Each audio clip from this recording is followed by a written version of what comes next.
Chapter 50. Duque had indeed learned such a large number of spells on the spot. Logically speaking, there was no need for him to take these spell manuals back. However, seeing the old librarians, "If you don't respect magic, I'll make things difficult for you next time," look, Duque retreated in defeat. Moreover, Duque discovered something that was rather serious for him, and that was the limits of the system elf.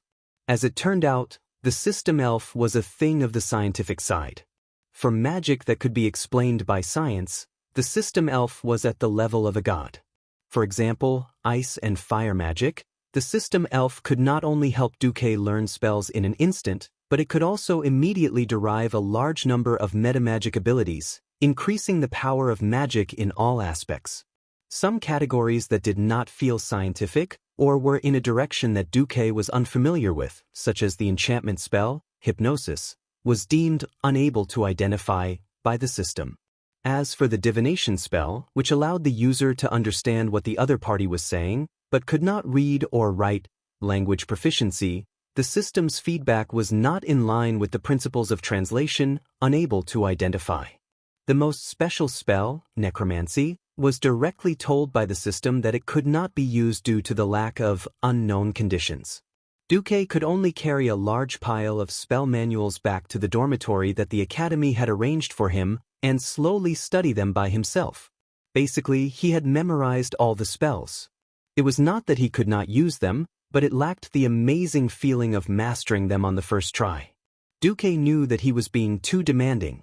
The old librarian had clearly told him that all kinds of magic casting techniques and metamagic abilities would be passed on to their disciples by mentors, and they would not be able to learn the essence of it outside. At most, they would learn some basic techniques in public lessons given by mentors to the entire academy. If he wanted to learn, that was fine, but it was an equivalent exchange. The problem was that Duque had previously rejected Mediv. Other than Old Man Norton, no mentor would be willing to exchange magic techniques with him. The most important thing was that Duque suddenly realized that the overall standard of magic in the academy was not high. Other than Mediv, there were only 2 Morning Star wizards in the entire academy, and there were no magic books above level 5 in the academy's library. If he wanted to learn more advanced magic, he would either go to the Dalajan or go to Karazhan. Yes, Mediv's old nest, Karazhan, which was currently under the control of the Burning Legion's boss, Sardras.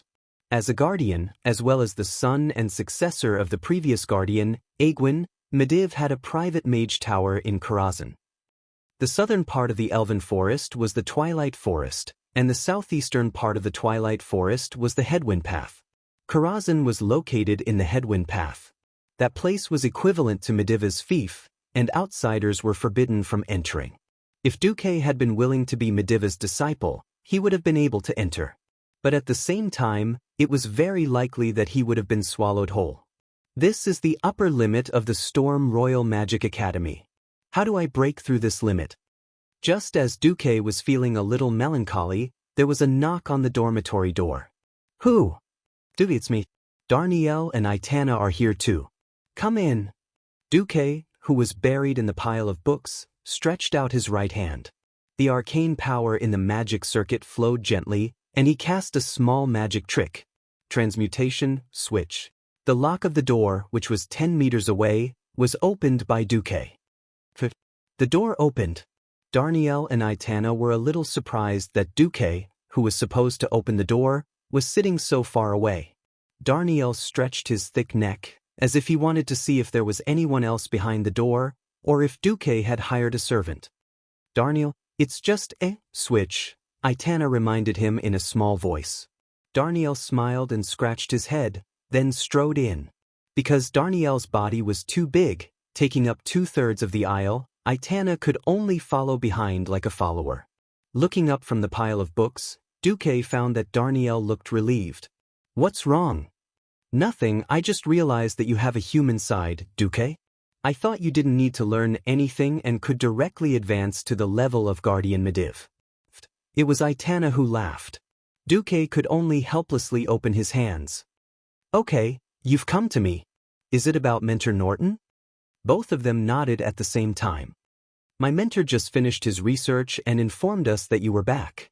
He asked us to tell you that the notes were translated. Thank you. Duque smiled. He turned to look at their robes and smiled even more brilliantly.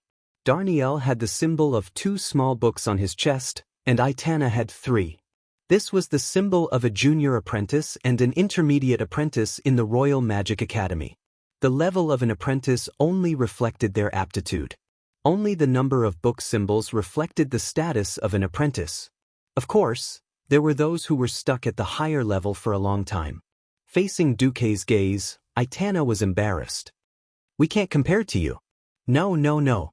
Since we came out from the Northshire Abbey together, we should take care of each other.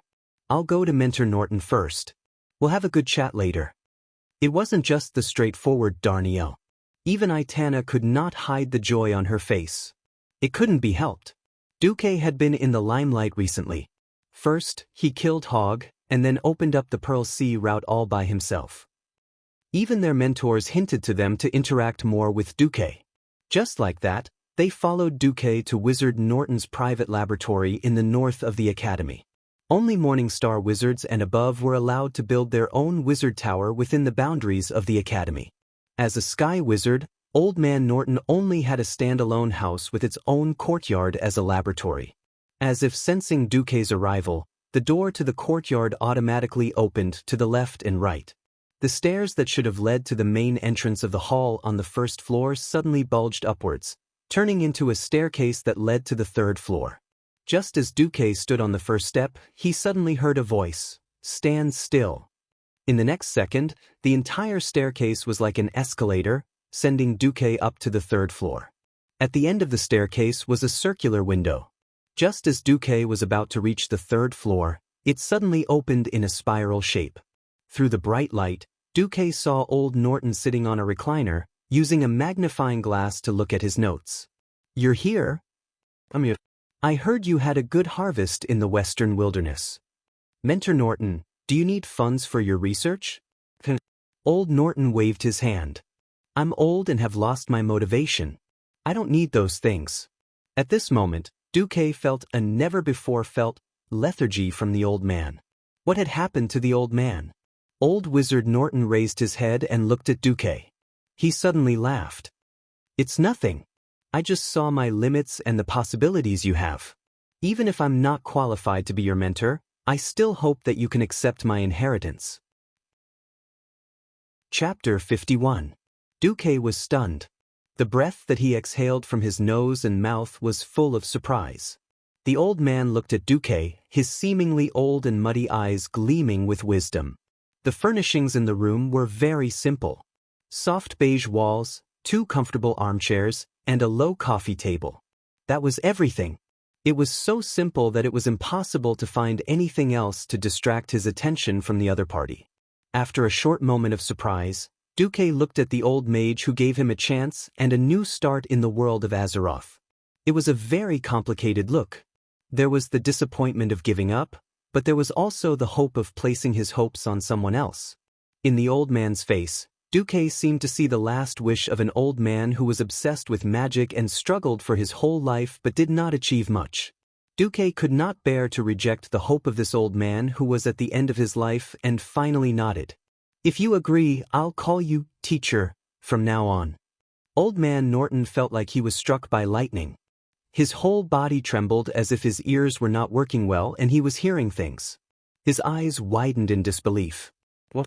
The arrogant kid who looked down on the world's most powerful mage, Medivh, actually called me teacher? Happiness came so suddenly that the old man could not believe it. Duque, I really wanted to be your teacher. But Medivh, The old man was a little incoherent. Duque stepped forward and grabbed Old Man Norton's hand. "Don't underestimate yourself. If it wasn't for your suggestion at Northshire Abbey, I might have been beaten to death by that fellow Brando. As for my refusal to be Medivh's disciple, it's not just because of ambition. There's a deeper reason. You'll understand my difficulties in the future." The old man's mouth trembled and his eyes became moist. In the end, the old man did not cry. Instead, he let out a long sigh. "Please forgive this old man who knows a little magic but has no courage. I'm really ashamed to be your teacher.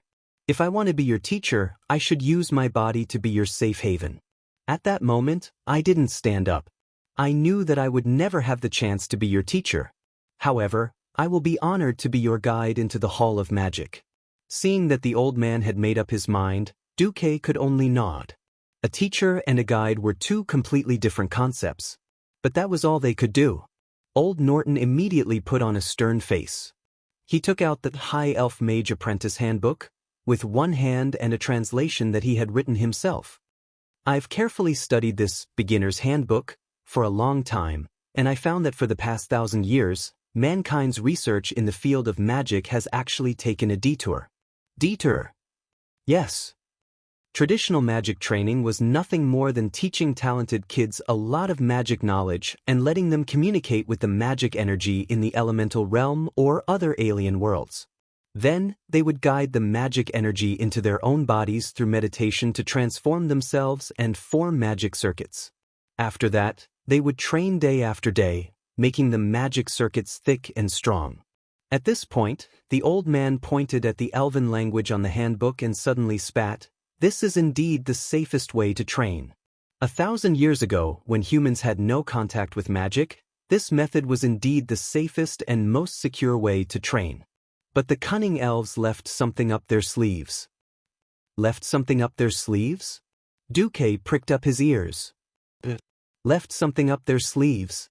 Do you know why high elves are naturally better at magic than humans? Duque frowned. Race's innate talent. Of course this is one of the reasons, but there's another reason.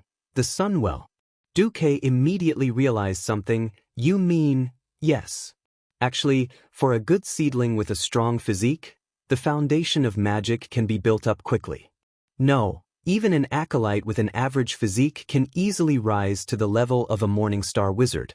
The prerequisite is that they need a source of highly concentrated magic to transform their bodies day and night. And it has to be the body of a child whose body is still in its puberty. Duque felt a headache coming on. Where was he going to find a Sunwell? That thing was tightly guarded by the High Elves, and they would fight anyone who tried to touch it. He did not think that he had the ability to deal with the Sun King in Cuel Salis. At this moment, Old Man Norton patted Duque's shoulder. I'm willing to bet that even the person who gave you this apprentice's handbook did not realize that he had given you such a shocking treasure trove. Duque added in his heart, it's she, nutty. The first 49 pages are essentially no different from the human wizard apprentice training manuals. At most, they're more refined. But the last page. The old man flipped to the last page of the handbook. Duque did not know Elven, but this did not stop him from noticing that the Elven words had suddenly become sloppy. It was completely different from the fair and elegant handwriting at the front, and seemed to be very casual. The old man also flipped open Duque's translation book. Duque realized that the last page had not been translated. Do you know why I didn't translate it? Duque shook his head. Because the Elven language on this page is nonsensical. The old man narrowed his eyes and smiled. It's just like how you created a pearl course out of thin air. I was also suddenly enlightened. This is not a language at all, but a special magic circuit layout. The old man suddenly became excited. It just so happened that I, an arcana expert, discovered the secret on it. This is a special magic circuit design that can absorb the surrounding arcana energy into the body like a vortex. Duque was surprised. And this is a completely different magic circuit cultivation method that is commonly used by the elves. It has a more extensive magic circuit expansion method for the absorption of arcana energy. I don't know why the Sun King hinted to Prince Kael that's to cultivate like this, but this is undoubtedly a help to you. If you cultivate according to this, you can quickly increase and strengthen your magic circuit even without the Sunwell. As soon as Old Man Norton said this, Duque immediately understood why. According to the history of the game, in the near future, Cuel Salis would fall, and all the remaining High Elves would fall into a strong addiction to arcana energy. As the king of the High Elves, Sun King Anastrian certainly knew how bad the addiction of the Sunwell was for the elves. So he sent Kael, that's to the Dalajan to study, which was also a disguised way to give Kael, that's more hope and a broader future. However, The Sun King did not expect that his little selfishness, which he thought could not be discovered, would flow into the hands of Aurelia, and then to Duque. Duque suddenly sighed. Aurelia was really his benefactor. Chapter 52. Old Man Norton handed over Kale, that's Mage Apprentice Handbook. Duque, put your hand on it. Don't resist the illusion given to you inside. This will be a very precious inheritance. Duque gently placed his hand on it, and a system notification immediately appeared. Host, unknown nervous system transmission detected. After examination, the risk is less than 3%. Do you accept the transmission? As a strange blue arcane energy was injected into the last page from the old man's hand, the elvish characters on the page seemed to come to life. They wriggled and twisted on the page, then began to combine with each other, shuttling back and forth, forming new arcane patterns. Detected a new magic circuit construction method. Function: enhance the absorption of arcane energy. After examination, it will greatly increase the host's absorption of arcane energy from the two branches of evocation, arcane and fire. It is recommended that the host synchronously polarize part of his arcane circuit. The system elf still faithfully performed its duty. Duque's vision was completely replaced, and an illusion of a starry sky appeared in front of him. Even the existence of Duque seemed to have disappeared. He didn't need to breathe, didn't need to think. It felt as if his entire body had transformed into thousands of thin mental threads. He could clearly feel that his spirit was being stimulated by an inexplicable force. In every thread of his spirit, there was magical power surging wave after wave like the tide. Then, countless mental threads began to intertwine, forming what looked like braids, and these braids intertwined to form an even larger strip. The barrier between the mental threads melted at some point, and the small threads became small tubes. Then, the small tubes merged into an even larger tube. When the tube became incomparably thick in Duque's vision, finally, the long tube wound into a closed circle that connected the end to the end. Duque could clearly see that the radiance of arcane energy was surging in the huge tube. They kept hitting and slapping the scab-like barrier at the end of the tube that had already been fused into one. It seemed that the arcane energy in the tube was not enough to break through this barrier. But at the last moment, an indescribable external mental wave rose again. It was as if after climbing the highest peak of a mountain, an illusory higher peak suddenly appeared in the clouds, pulling up Duque's imagination and understanding of power by more than a level. No, this was definitely not an ordinary technique, where there was always a mountain higher than the previous one. Not only did Duque feel the old man's power, but there was also an unfamiliar and mysterious power. That power was filled with a gentle feeling of heat. He suddenly realized, this was probably the mental power left behind by the High Elf Sun King Anastrian. Duque didn't know if Kale, that's had enjoyed this benefit before.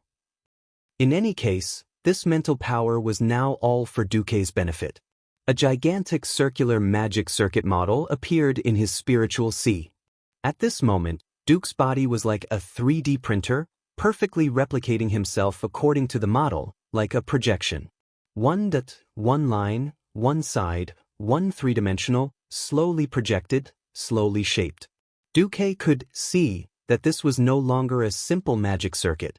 There were also countless mysterious blue pentagrams on the magic circuit.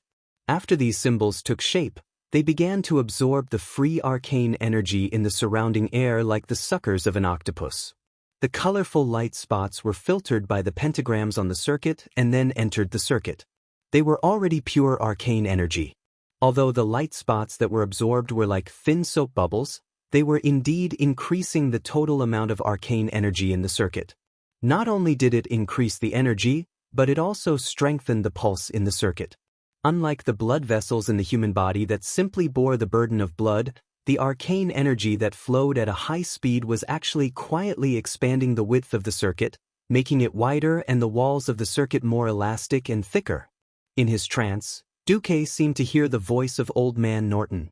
The voice was a little blurred, as if separated by a thick curtain of water, with an incredible echo. He was still sure that it was the old man's voice. "Little lunatic, I only asked you to learn how to build your own magic circuit, not to do it on the spot. Crazy. Crazy. Really crazy. Duque knew very well that a huge magic circuit had already taken shape in his body. It was the most basic, arcane circuit in the magic circuit. Just like in the game, arcane circuit was the engine of a mage's magic energy. A mage's talent was either arcane magic plus frost or arcane magic plus fire. Without arcane magic, there was no endurance, and the magic power would quickly run out. He didn't know what level his magic circuit was now, but the private goods that the Sun King had passed on to his precious son definitely couldn't be too bad. All right, young man, don't be greedy. Let's end it. The old man's voice came again in his trance. At this moment, Duque realized that he couldn't stop. A hole suddenly opened in the arcane circuit, and a new batch of mental power threads sprouted like bamboo shoots after a rain. Damn it, the old man cursed. In the next second his voice was suddenly cut off, but the mental power that came from him didn't disappear. Duque didn't have the slightest idea. This wasn't what he thought. It seemed that the mental power that the Sun King had left in this notebook was to build the next huge magic circuit in one go. He suddenly knew why. In the game, Kale, that's always had a few magic balls that were a mixture of arcane and fire floating above his head in an extremely flashy manner. That was not only a way for him to train his magic abilities, but also a way to store magic power. He then thought about how Kale, that's moves were mostly related to fire. Then, it wasn't difficult to guess that the Sun King's tactic was definitely the arcane fire, which was a dual element of arcane magic and fire. Since the arcane circuit was built, it naturally wouldn't allow Duque to give up halfway and not build the remaining flame circuit. Duque only felt that his mental power was burning like firewood. It was a feeling like his whole body was in a furnace. His skin was scorched by the high temperature, and even his hair seemed to be burnt. Every blood vessel in his body was no longer flowing with blood, but hot lava. The intense heat dominated his mind, making it impossible for him to suppress the manic feeling in his heart. I need to vent. I need to vent. Roar. Duque didn't know if he was roaring out loud. If he was not in the spiritual world but in reality, his roar would probably sound like some kind of violent ancient behemoth. There was no time to rest at all. It was as if he had just climbed up from the bottom of the Grand Canyon and was immediately asked to climb the peak of Mount Hyjal. Chapter 53. Building the arcane circuits had consumed most of Duque's energy. Duque wanted to take a break, but he couldn't give it up. This was an all-out attack. If he failed this time, he didn't know how much he would have to pay and how much more torture he would have to endure before he could attack again. Gritting his teeth, he had to do it. At that moment, the magic power spurting out of the arcane circuits was like a geyser of oil, and every drop of power that spurted out was ignited and transformed into fire elements. Duque didn't know that at this moment, he had also caused great trouble for the old man. The fire elements that escaped from Duque seemed to have moved all the flames of Stormwind City and condensed them into the narrow room. There were so many fire elements in the room that almost all the combustible objects in the room were ignited. Old Man Norton was fine with his magic shield, but Duque and the chair he was sitting on, the coffee table, and even the walls were set ablaze.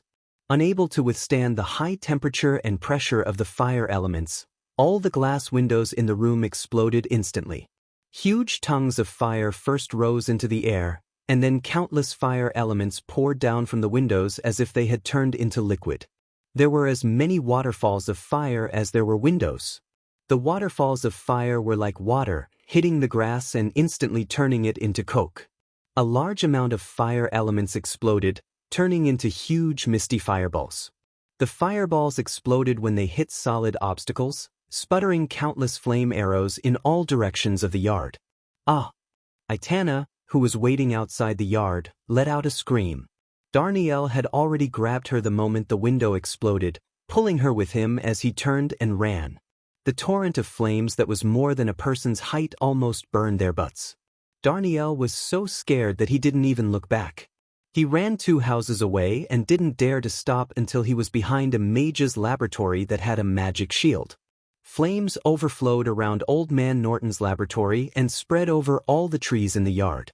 With a crackling sound of wood burning and trees collapsing, Old Man Norton's entire yard was finished.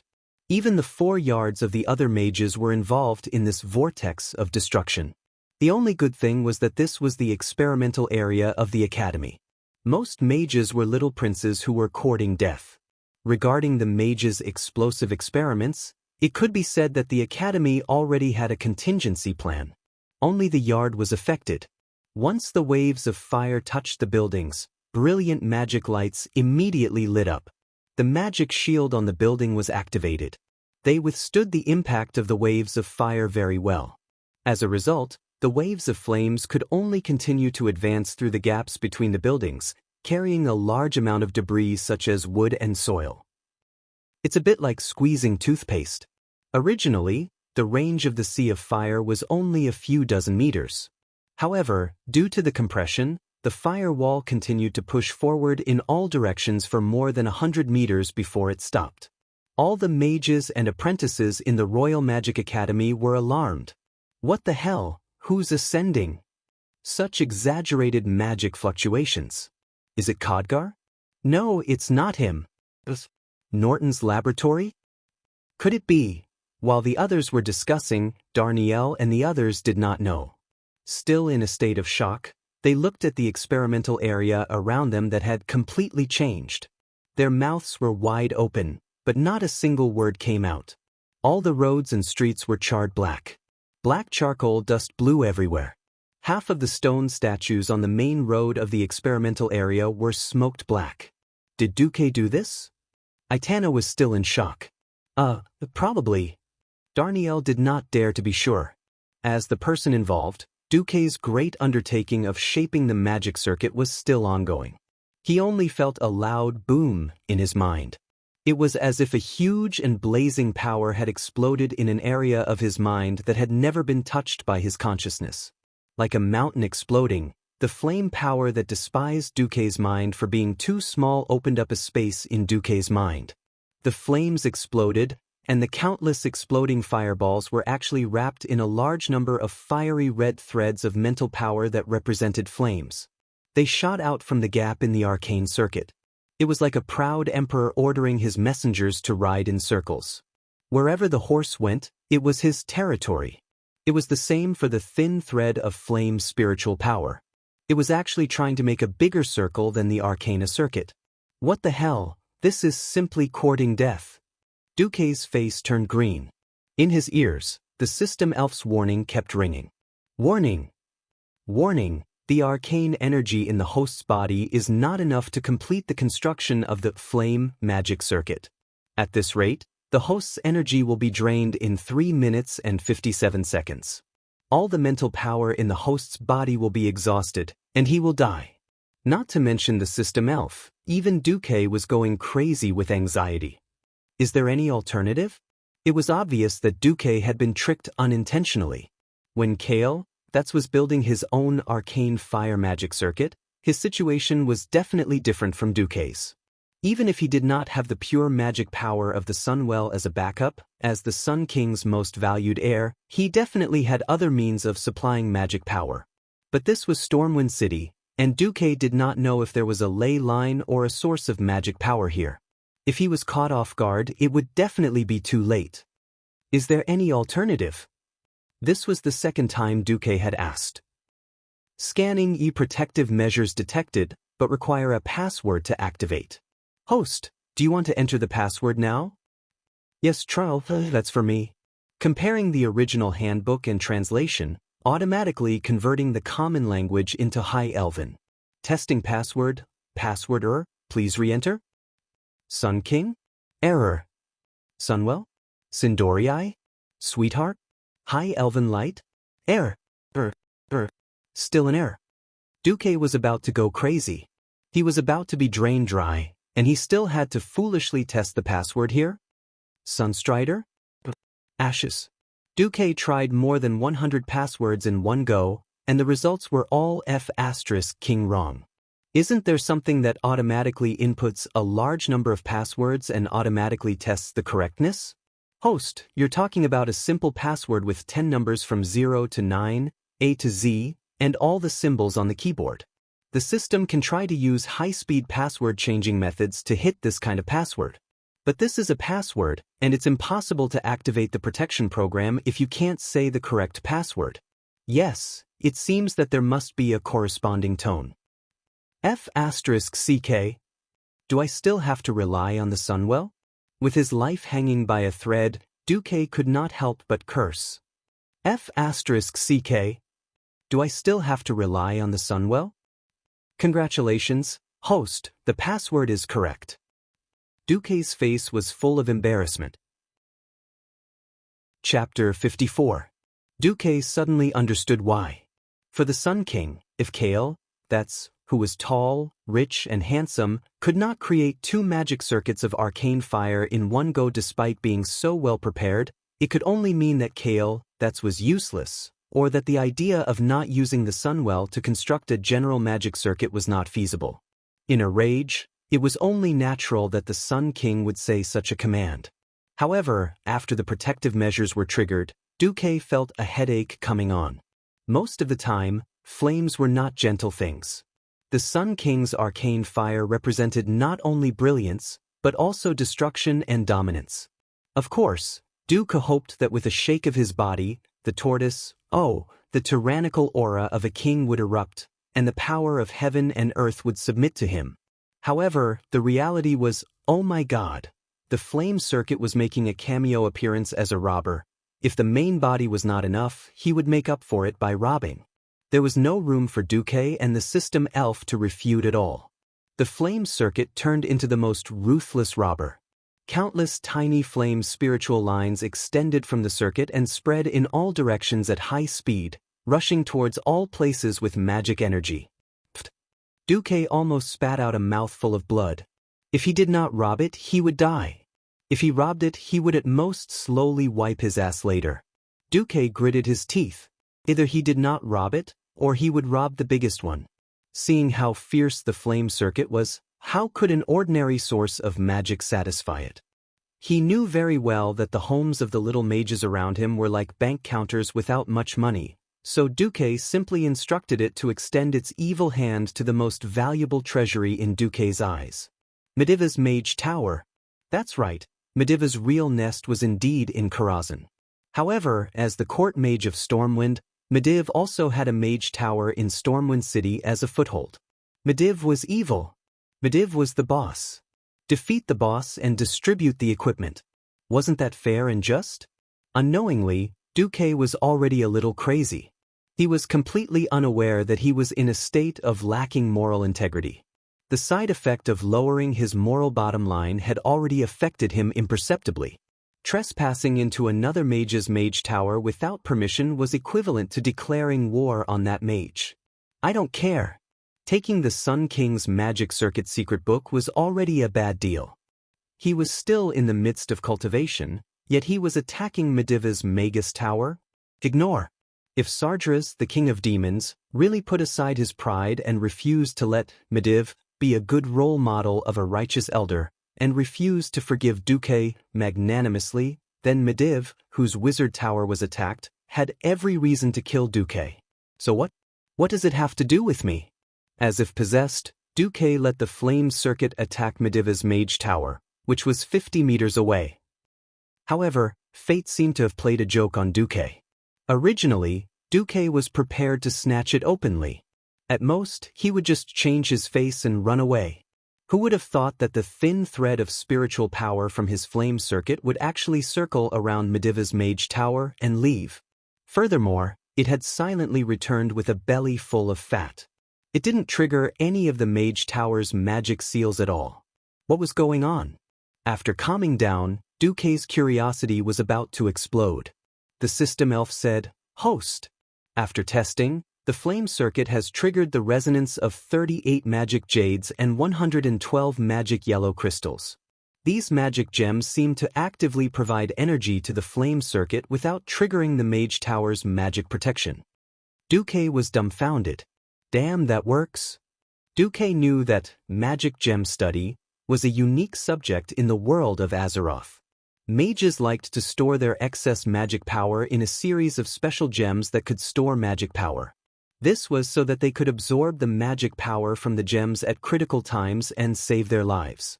This principle was the same as ordinary people storing dry rations in case of emergencies.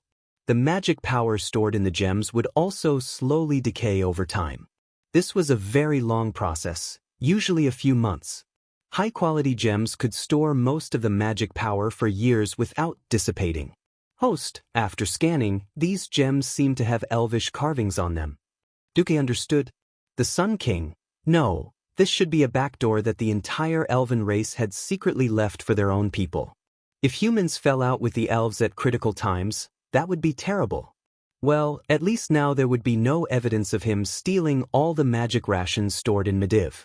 Was stealing from an evil superboss counted as stealing? Of course not. This was enjoying the spoils of war. Needless to say, Duque really enjoyed the process of not defeating the boss but being able to share the spoils of war. Alright, the proud and violent flame magic circuit was full, and it started working. Following the guidance of the mental strength in the flame magic circuit, a new circuit was rapidly forming in Duque's body. Like an iron chain, the two circuits, the flame circuit and the arcane circuit, were intertwined like a ring. The flame circuit was derived from the arcane circuit, but it was also very different from the arcane circuit. The arcane circuit was like the earth that carried all things, firm and thick. On the other hand, the flame circuit was like a house built on the ground. It was a typical superstructure. After the gentle magic power was transferred from the arcane circuit to the flame circuit, the magic power would circulate in the flame circuit at a faster speed than the arcane circuit. In the process, the magic power would be rapidly polarized and become more suitable for use in flame magic. System notification. Flame circuit completed. Congratulations, host, you have officially completed the creation of the arcane fire magic circuit. The host's magic ability has been greatly improved. From now on, the host's magic power consumption for using arcane magic is 65% of the theoretical value in the book, and the magic power consumption for flame magic is 80% of the theoretical value. The offensive magic damage of all arcane magic and flame magic will automatically be maximized. After inspection, because the magic power absorbed this time has only reached the minimum value to construct the flame magic circuit, there is still room for great improvement in this circuit. I hope the host will further improve it in the future.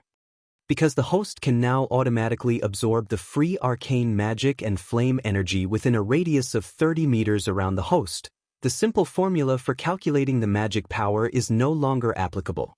The host will have to figure out the specific situation on his own. Your current mage level is a level 9 earth mage. After reading the notification in one breath, he looked at the two tightly intertwined magic circuits in his spiritual world. Duque found that, as the system notification said, the flame magic circuit was not perfect. Although the two rings were the same size, it was easy to see that in the arcane circuit, arcane energy was abundant. Countless arcane streams of light filled the entire circuit. In the flame circuit, only half of the space had the light of flames flowing through it. Chapter 55. Duque frowned. It seemed that this was all he could do for the time being. Duque didn't have much to complain about. He was lucky enough to complete the foundation even though he was blindly trying to do so. With the arcane fire circuit inherited from the High Elf King, Duque was already luckier than most mages. Duque slowly opened his eyes, and what came into view was old Norton, who was still in shock and hiding in the magic shield, even trembling a little. "You finished building your magic circuit?" the old man asked tentatively. "Yes. I'm afraid I'll have to call the elf Prince Kale, that's senior brother from now on," Duque said playfully. The old man almost fainted from fear. "Please don't scare me. Learning the inheritance of the elves? No, the elven king without permission will be very troublesome." "It's okay, the Sun King is very fast." Duque wanted to say that it wouldn't be long before the Sun King died, but he suddenly remembered that the secrets of heaven could not be revealed, so he shut his mouth. "What's wrong with the Sun King?" "Nothing. If this gets out of hand, the person who sent me the letter will take the blame." Duque didn't really want Aurelia to take the blame. He was thinking about how to further modify his magic circuit so that in the future, even if the Sun King stood in front of him, he wouldn't be able to see it. Yes, where did you go to collect the magic power just now? Duque looked at the dull magic power gems at the old man's feet and suddenly felt a heartache. The old man had even compensated him for the cost of his coffin in order for him to build the arcane circuit. Not wanting to implicate old Norton, Duque made a shushing gesture. I went to borrow some from the Mediv. Unexpectedly, the old man cried out strangely, "Impossible! The Guardian has been missing since last Wednesday." Without any warning, he was neither in Stormwind nor back to Karazhan. Duque's heart skipped a beat and started to beat wildly. Mediv is missing? Duque, who was familiar with the history of the world of Azeroth, knew what this meant. Medivh's disappearance was a major event for Stormwind and the entire world. While Mediv was missing, Sardras was no longer satisfied with hiding in the dark and secretly influencing Medivh's decisions. Sardras began to devour Medivh's soul. When Mediv reappeared in front of the people of Stormwind, he would trigger the most famous event in history, the Dark Portal, and bring the orcs into the world of Azeroth. This was also the beginning of a series of upheavals and apocalyptic crises in the world of Azeroth. At this moment, Duque finally felt that the seemingly stagnant wheel of history was still moving in an irreversible direction. Duque couldn't help but be speechless. Okay, I admit that I took the mana from the mana crystal that Mediv put in the Mage Tower. But I didn't take it. It was the Sun King's backdoor. Duque told Norton about the backdoor that the Sun King had left with his mental power. The old man was both happy and shocked. He was happy that nothing would happen to him and Duque this time. He was shocked that the elves were not kind. They actually held back the mana gems that they had given to the humans. Seeing the old man's fear, Duque comforted the old man. Don't worry, I have the Pearl Sea route now. At most, I'll go back and buy a batch of mana gems to compensate Mediv. It would be strange if he would compensate. The next time he saw Mediv, that guy would already be the boss of the Burning Legion. He didn't go and kill the boss, but gave the boss a gift? I'd be crazy to do this. Of course, Duque's move still comforted the old man very well. When Duque proposed to compensate the old man for the mana crystals, the old man refused. There's no need. I don't have any children. I've been studying arcane spells for most of my life. It wasn't until recently that I suddenly realized that I was really old that I remembered that I should accept a disciple. Although you're not my disciple in the real sense, I treat you as my last disciple. Itana might be better. She's expected to become a sky mage. But Darniel will be lucky if he can become an earth mage in this lifetime. The old man put his hand on Duque's shoulder. I'll rely on you to help pass on my research. Duque's eyes couldn't help but turn red and moist. It was like a father giving birth to a son, and a son giving birth to a grandson. In the world of mages, inheritance was just like that. Many times, for the continuation of knowledge, many things were done without asking for anything in return. You don't have to be surprised. When you're old, you'll think the same. Alright, now that you have a very solid foundation, you can officially learn my arcane techniques from tomorrow onwards. Got it? At this moment, there was a commotion outside the room. It should be the guards and the mages on duty rushing over. Hey, Abela Norton, you old ghost, are you dead yet? If you're dead, just grunt. A rude shout came from outside the window. Flit, you're dead, but I'm not dead. Old man Norton roared back in annoyance. Very good. Then what about that little guy Duke Marcus? After a while, you'll be able to sit on the sky mage seat with him. Oh damn it. I've lived my life in vain. Right, where should I send the bill? Here or at Marcus's? We've lost a lot this time. It can't be settled without a few thousand gold coins. At the mention of a few thousand gold coins, old man Norton's head shrank. Of course it'll be handled by that kid Marcus himself. Duque was tongue-tied. The gratitude he felt from the old man not needing him to pay for the crystals was gone. What happened to the mentor taking care of everything? Give me back my gratitude. Facing Duque's aggrieved gaze, old man Norton decisively changed the subject. Right. Your foundation in arcane magic has been built very well. Now it's time to strengthen your understanding of arcane magic. Starting tomorrow, you'll come to me to learn arcane magic techniques. Alright, I'll just treat it as tuition. After this day, the entire academy knew that Duque had advanced to a 9th grade Earth Mage. All the official mages looked at Duque differently. At first, Duque didn't understand. Later, it was the old man who told him that in the world of mages, only those who could truly form a magic circuit and continuously absorb the magic power drifting in the atmosphere would be recognized as true mages. The standard of being able to cast 3 level 1 spells was purely for the convenience of determining the boundary between a mage and an apprentice. In the following days, Duque focused on learning arcane magic techniques from Old Man Norton, which was metamagic abilities.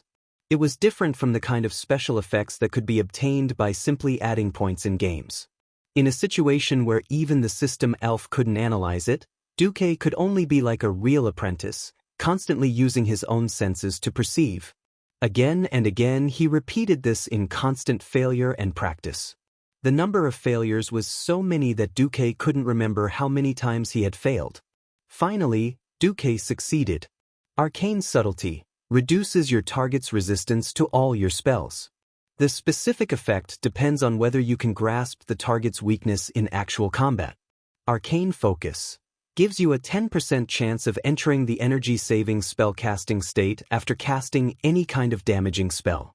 The energy-saving spellcasting state can reduce the mana consumed by your next damaging spell by 100%. Arcane meditation allows you to maintain 15% mana recovery speed when casting spells. Just when Duque thought that his days of research would continue indefinitely, a magic imprint on his hand heated up. Chapter 56. Mage Imprint Communication was a simple means of magic communication. Anyone who knew magic could use it, but the distance of the communication depended on the spellcaster's magic cultivation. That night, Duque pretended to go to Storm Harbor to inspect the shipbuilding progress, and then came to a stone beach near the harbor. The rugged boulders hid everything well. Even if a ball was hidden here, it would not be easily seen by the naked eye. "Come out," Duque said lightly. "Master." Nagawala stacked her arms on her shoulders and bowed to Duque. "What's the matter?" Walla went straight to the point. "The Gray Scale clan is here. They have already crossed the reef sea opposite Stranglethorn Vale, and tomorrow they will reach the sea opposite Dagger Ridge, the southernmost part of the western wilderness. I have ordered the old blind man, who is entrenched in the southwest of the wilderness and the lighthouse of the western wilderness, to evacuate with his clansmen. It is expected that they will arrive at our new camp when the sun rises the day after tomorrow." At the same level, a Naga could easily deal with 10 Murlocs. It was not only a problem of combat power, but also the natural coercion of high-ranking creatures over low-ranking creatures, which would make the Murlocs unable to exert 50% of their combat power. Rashly letting the Murlocs fight would only be courting death. Duque raised his chin slightly. "You did well." Walla bowed deeply and then said, "There's more. Congratulations on your promotion, Master. As soon as I came near Storm City, I could feel the surging magic from Master in the imprint." Duque was a little stunned and then smiled. "You won't regret following me. You go back first, I will appear when the time comes." Walla nodded and bowed again, then turned around, swaying her long snake tail, and the green figure disappeared into the waves of the sea. Duque looked at Walla's back meaningfully. This female Naga should have held back. She might have been injured before, causing her strength to decline. Now that she had caught her breath, her strength had recovered a lot. It just so happened that Duque's magic circuit was formed. Duque didn't care about Walla's thoughts. Firstly, his imprint could tell Walla how strong or weak he was. Secondly, as long as Walla couldn't afford the price of betrayal, then she would always be loyal. Turning around, Duque went to look for Makarov. The next morning, before dawn, the fishermen were already preparing to go out to sea to fish. An important guest had arrived at the dock, the Earth Magician, Duke Marcus. Makarov and a dozen mercenaries followed behind Duque. There was a high platform next to the report board at the dock. Usually, it was used to announce important events. Today, Duque's blue and white mage robe was so dazzling that many fishermen didn't even dare to look Duque in the eye. Makarov and his men were all dressed in brand new leather armor, with daggers tied to their waists and legs.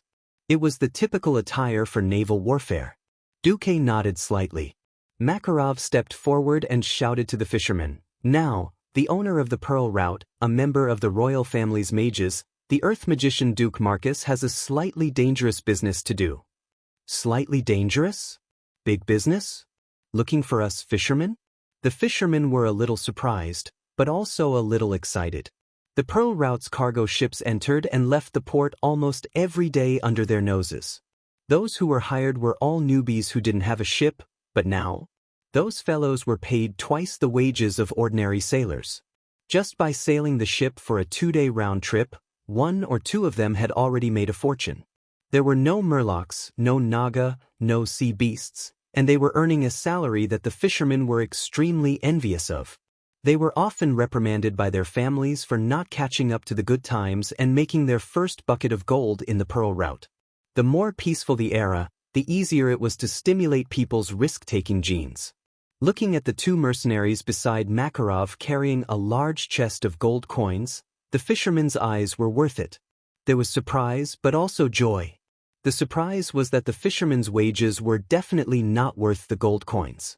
The joy was that this was definitely a big business. Makarov continued to shout with a slightly hoarse voice, "Rest assured, Sir Marcus is not asking you to do some pirate business.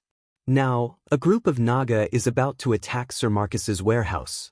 Sir Marcus wants you to sink your old fishing boat to a designated place and catch those damned Naga in one fell swoop.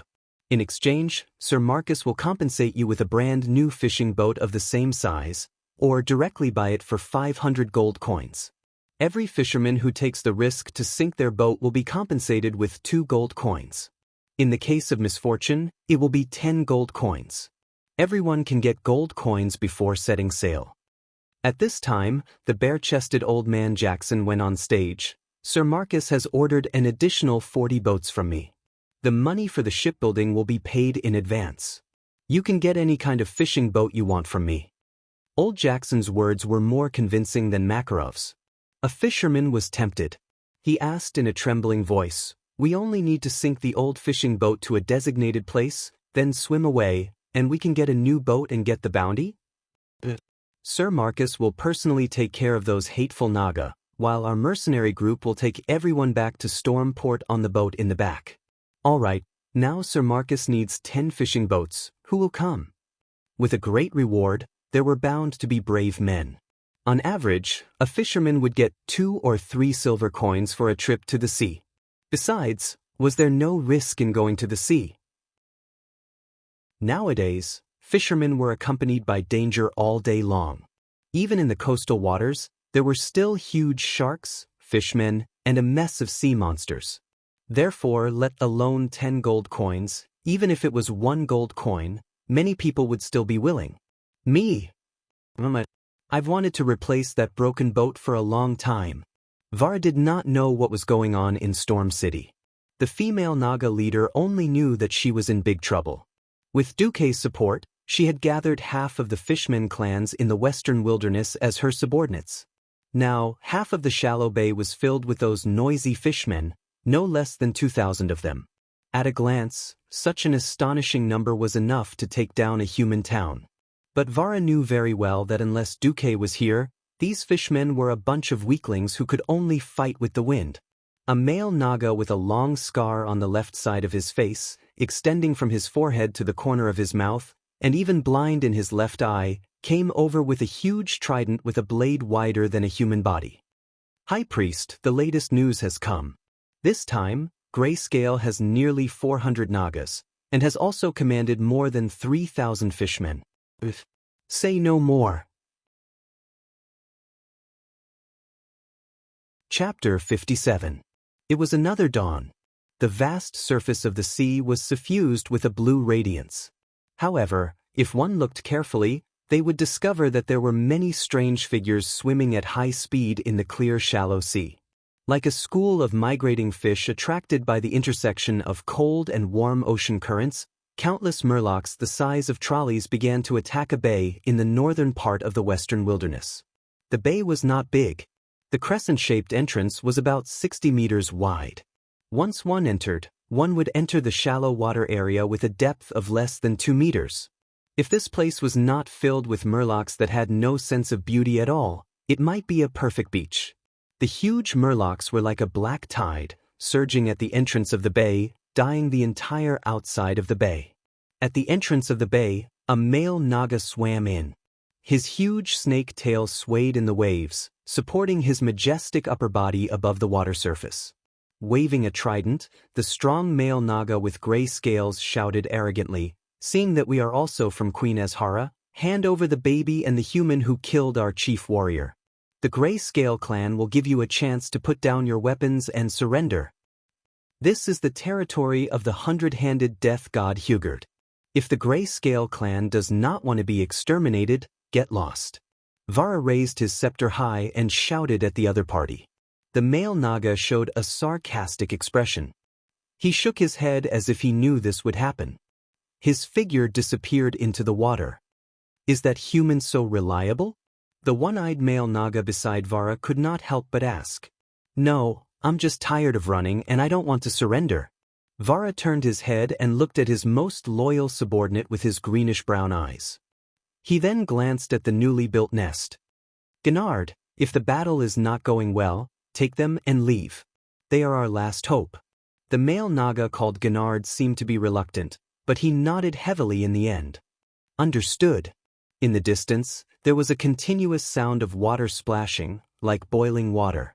The black color outside the bay dyed the mouth of the bay at a speed visible to the naked eye. Then, accompanied by a series of strange squeaks unique to murlocs, the army of murlocs charged to the edge of the beach in the blink of an eye. The surging momentum was like a huge wave hitting the shore. It was very frightening. Unfortunately, the raging waves beating the shore only had momentum. The merfolk's huge wave was shattered by a different kind of shore. "Throw the axe." Over 1,000 simple short axes spun in a wondrous manner from high up on the shore. It was as if a sudden heavy rain had poured down, almost instantly extinguishing the morale of the attacking murlocs that had just been stirred up. Skinning axe. Duque had obtained the blueprint from Hogg. This was the simplest kind of axe. It was made by tying a sharp stone that could be seen everywhere on the beach to a wooden stick with a thick rope. For humans, unless they were primitive people, no one would use such a crude battle axe. But for the slightly retarded murlocs, this was the best throwing weapon. The long-range attacks easily crushed the morale of the attacking fishmen. The group of fellows turned around and fled at a speed even faster than when they came. For a moment, the battle formation was in chaos. Taking advantage of this opportunity, Vara raised his scepter, and all the defending murlocs jumped into the sea one after another, fighting with the murlocs who were trying to escape. If it was a brilliant commander paired with strictly disciplined soldiers, they might be able to use the terrain to repeatedly consume the opposite side's forces, but the murlocs, well, that was the case with their retardation. Anyway, one side had to escape and the other side had to chase, so at least there would be some results. But as the Gray Scale clan became ruthless and threw a large number of male nagas into the battlefield, the situation developed in a direction that was not favorable to the Furious Scale clan.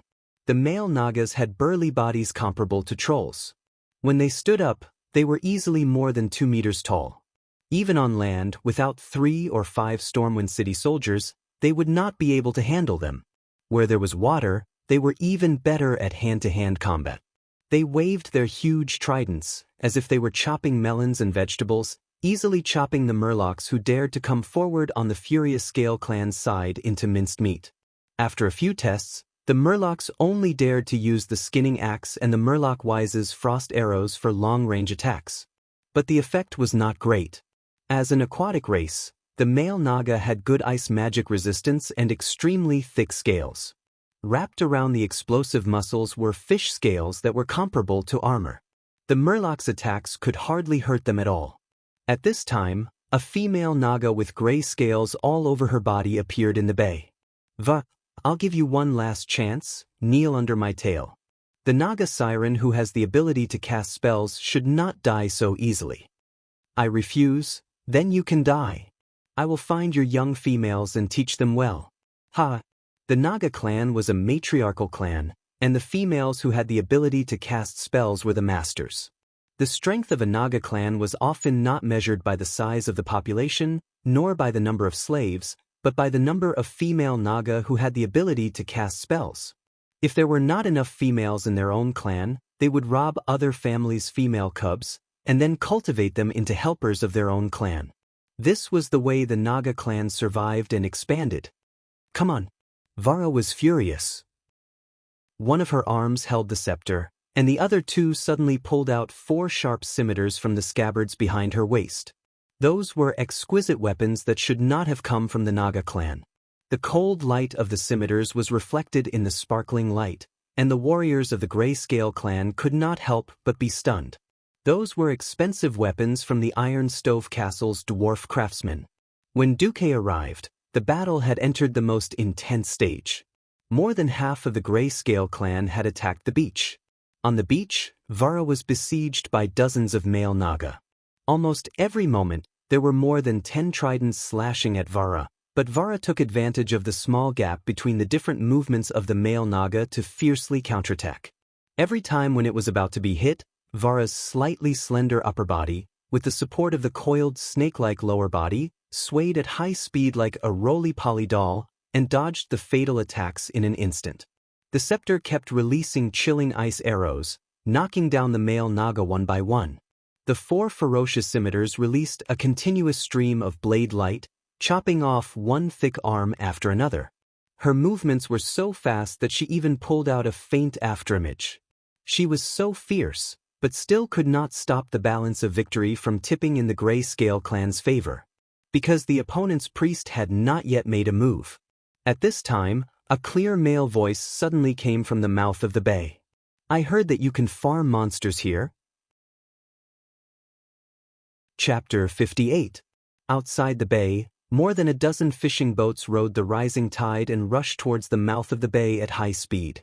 They were so fast that the few scouts that the Grayscaled Nagas had set up could not react in time. All the elite warriors had been transferred into the bay, and the small number of Nagas and Murlocs left outside the bay did not even have time to react before they were defeated by Duque's magic. The fishermen fearlessly crashed into the mouth of the bay, following the tide and pulling out the plug at the bottom of the cabin with a long rope, allowing a large amount of seawater to pour into the boat. At the same time, they looked for an opportunity to jump into the sea and quickly swam back to Makarov's side. The entire process was done in one go, and it was almost completed before the Nagas realized what was going on.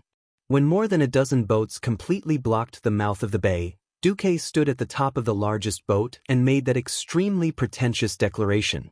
I heard that we can farm monsters here? At first, the Grayscaled Nagas and their subordinate Murlocs did not know what it meant. As far as they were concerned, it was ridiculous to think that they could block their way out by using a few broken ships to block the entrance of the bay. But soon they could not laugh. Level 2 spell, Darsong's Cold Prison. Low-level spells also depended on who was using them. If it was the previous Duque, it would not be an exaggeration to say that he was squeezed dry n times. But now, Duque was an earth mage with a perfect, arcane circuit. Duque shouted fiercely, "Ha-dash!" A horrifying chill instantly burst out from his body. It was very difficult to simply freeze moving seawater, and Duque used a trick of using a sunken ship as a framework. The seawater that turned into ice was stuck by the sunken ship and, in turn, became the support of other ice blocks. Layers of ice were stacked on top of each other, and the entire huge ice dam was almost completed in the blink of an eye. The Nagas and Murlocs blinked and saw that Duque was already standing on top of an ice throne that was more than 3 meters above the water, looking down at the Grayscaled Nagas and Murlocs who were tossing and turning in the bay with a calm gaze. In the next moment, the iconic 108 hands of magic appeared in the void. At this moment, Duque's aura was astonishing. He was so dazzling that he was like an ice god descending from the heavens. Near the mouth of the bay, a male Naga tried to attack Duque just now, but his entire lower body was frozen.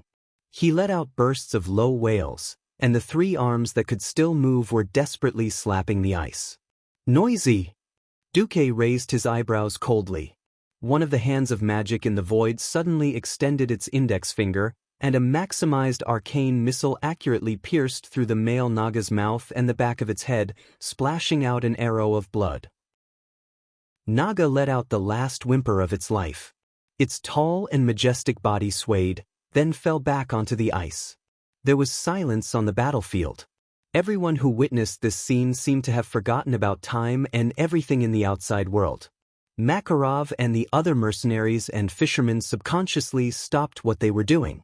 Apart from the salty smell of the sea and the chill of the icy wind, the air in their nostrils seemed to be filled with excitement, heat, and a hint of a legend. Are all old mages this powerful? Or is it that only Sir Duke Marcus is this powerful? Even though everyone on the boat had their eyes on that ridiculously young figure, Makarov did not forget his current situation. He took a step forward and blocked Duque's line of sight from the dazed helmsman. He pulled out his dagger and swung it in the opposite direction. What are you standing there for? Turn around immediately. We'll await your triumphant return. Are you trying to shame your name by losing a fisherman? The subordinates immediately came to their senses and quickly turned the helm, leaving Yang Fan behind. Within the bay, the battle that had paused for a short while began once again. Just like Blind Old Man and Fish Spear, the Murlocs under the gray-scaled Naga's command crumbled the moment they saw Duque's many hands of magic. They cried, screamed, and made all sorts of unintelligible noises. Thousands of Murlocs were thrown into chaos in the middle of the bay. Kaku, in the name of the mighty god of the sea's 100-handed reaper, attack. Blind Old Man and Fish Spear immediately launched a counterattack, cutting down the Naga's Murlocs as if they were vegetables. It's a mess, it's all a mess. Even if the gray-scaled Naga Siren still had the upper hand in terms of high-end combat power, the female gray-scaled Naga Siren priest knew that if Duke subdued all of her Murlocs, the hundreds of Naga Siren would be wiped out. She ordered the strongest male Naga Siren warriors to continue attacking Vara while she personally led her subordinates and charged towards the mouth of the bay. They had to kill Duque and open up a gap. As long as they could get rid of Duque, the Naga Siren's last hope, then everything would be back on track. Duque sneered as he watched the Naga charging towards him. Hey, System Elf, what's the evaluation result of the plan I proposed to you last time to use Hand of Magic to shoot arcane missiles at the same time? With the System Elf, it was equivalent to automatically having the metamagic specialty of multicasting. The only difference was in power. After examining the host's arcane circuit, it is recommended that the host fire no more than 80 arcane missiles at a time. The arcane missiles in the world of Azeroth were slightly different. Because a single arcane missile was less powerful, it was generally fired 3 at the same time in a triangle to ensure lethality. Therefore, one shot was 80 hits. Then I might as well reduce it to 36 hits. A large number of hands of magic unfolded into a pair of wings behind Duque. Duque raised his right hand and waved it down forcefully. As if hearing the command of their commander, the hands of magic in the void turned their wrists at the same time and fired 100 shots at the same time. The arcane energy that was the size of a fist was emitted, and the powerful and destructive energy expanded. The resulting bluish-purple light strongly stimulated the eyes of the Naga. Every 36 hands of magic formed a wave, and the 3 rounds of hands of magic seemed to be firing ceaselessly. Without deliberately aiming, Duque poured the barrage of arcane missiles on the place where the Nagas were most concentrated. The Naga scales, which were like iron plates, were obviously effective in resisting physical attacks, but they obviously couldn't resist Duque's arcane missiles. The arcane missiles, after being polarized, visually looked like long magic spears, tearing the bodies of the Nagas into pieces. Dozens of heavy and sharp tridents were blasted into smithereens, and over 100 majestic bodies were pierced through. If the blood that was floating in the bay earlier was mostly the blood of the Murlocs, then this huge pool of blood now had a new addition, the blood of the gray-scaled Nagas. Chapter 59. At this moment, the light of the sun seemed to have dimmed, and the Nagas who were killed by Duque collapsed in the shallow water less than 1.5 meters deep. They used their corpses to form a violent psychic wave, dispelling the morale of the Murlocs dominated by the gray-scaled Nagas like a hurricane. Ha ha ha. That human is the real god of the sea, the gray-scaled Nagas are the fake messenger of the sea, we sharp-toothed Murlocs have rebelled. The betrayal of the Murlocs intensified the already chaotic situation in front of them. When the gray-scaled Naga priest found that she could no longer command any Murlocs, and thousands of Murlocs attacked the gray-scaled Nagas at the same time with their clumsy weapons, even if she was stupid, she knew that the situation was hopeless. Retreat. She wanted to lead her people to escape and go straight back to Stranglethorn Vale. But would Duque let them go? Duque himself did not realize that his black pupils were rippling with cold mockery, and he muttered to himself, "Useless guy. Slow reaction. You don't even have the qualifications to be my subordinate." Just like playing a turret defense game, Duque only needed to focus on dealing with the most threatening opponent. As for the miscellaneous soldiers, naturally the system elf would help him aim and shoot. There were many Nagas who rushed to the small iceberg at the mouth of the bay, but none could reach Duque. Suddenly, Duque was shot by frost arrows, which came from the attack of 3 gray-scaled Naga females. A faint smile appeared on Duque's face. If he was still injured by these level 1 frost arrows, without the support of metamagic abilities, it would be really embarrassing. He gathered some of his magic, raised his left hand, and an ice wall appeared in the path of the 3 frost arrows that the system calculated would have to pass. The ice arrows hit the ice wall out of thin air, and completely lost the power they should have, and even the cold air became part of the ice wall. It's my turn. Duque suddenly gathered most of his magic. The magic consumption of each arcane missile was not high, but it was different for fire spells. Fire spells had always been a big consumption of magic. Duque could take 80 arcane missiles at the same time, but he could only take 5 flame bursts. Duque's hair seemed to have been ignited from his head to his shoulders. Crimson flames rose more than a meter above his head. The fire magic power from the fire elemental realm gathered in front of the hand of magic in the void.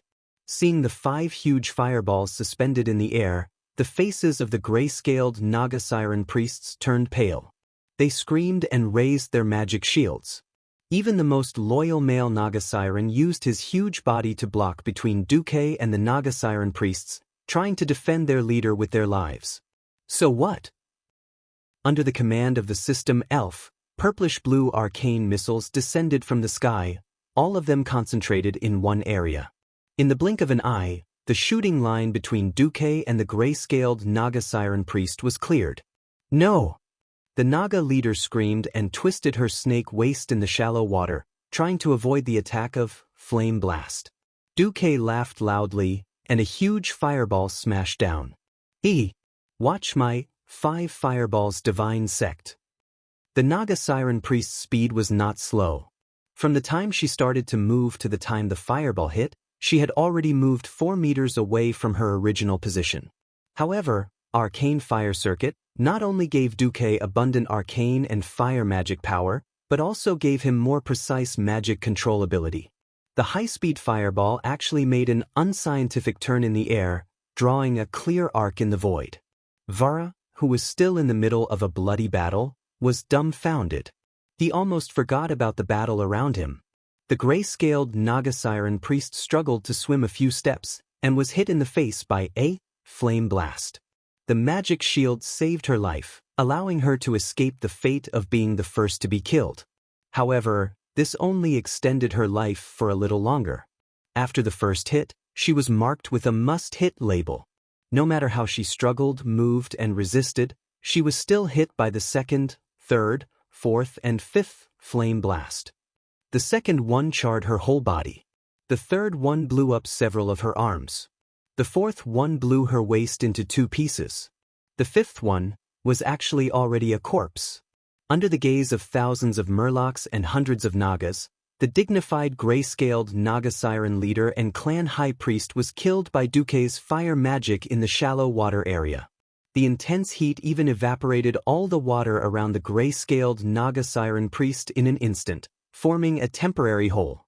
After a full second, the seawater filled the hole again.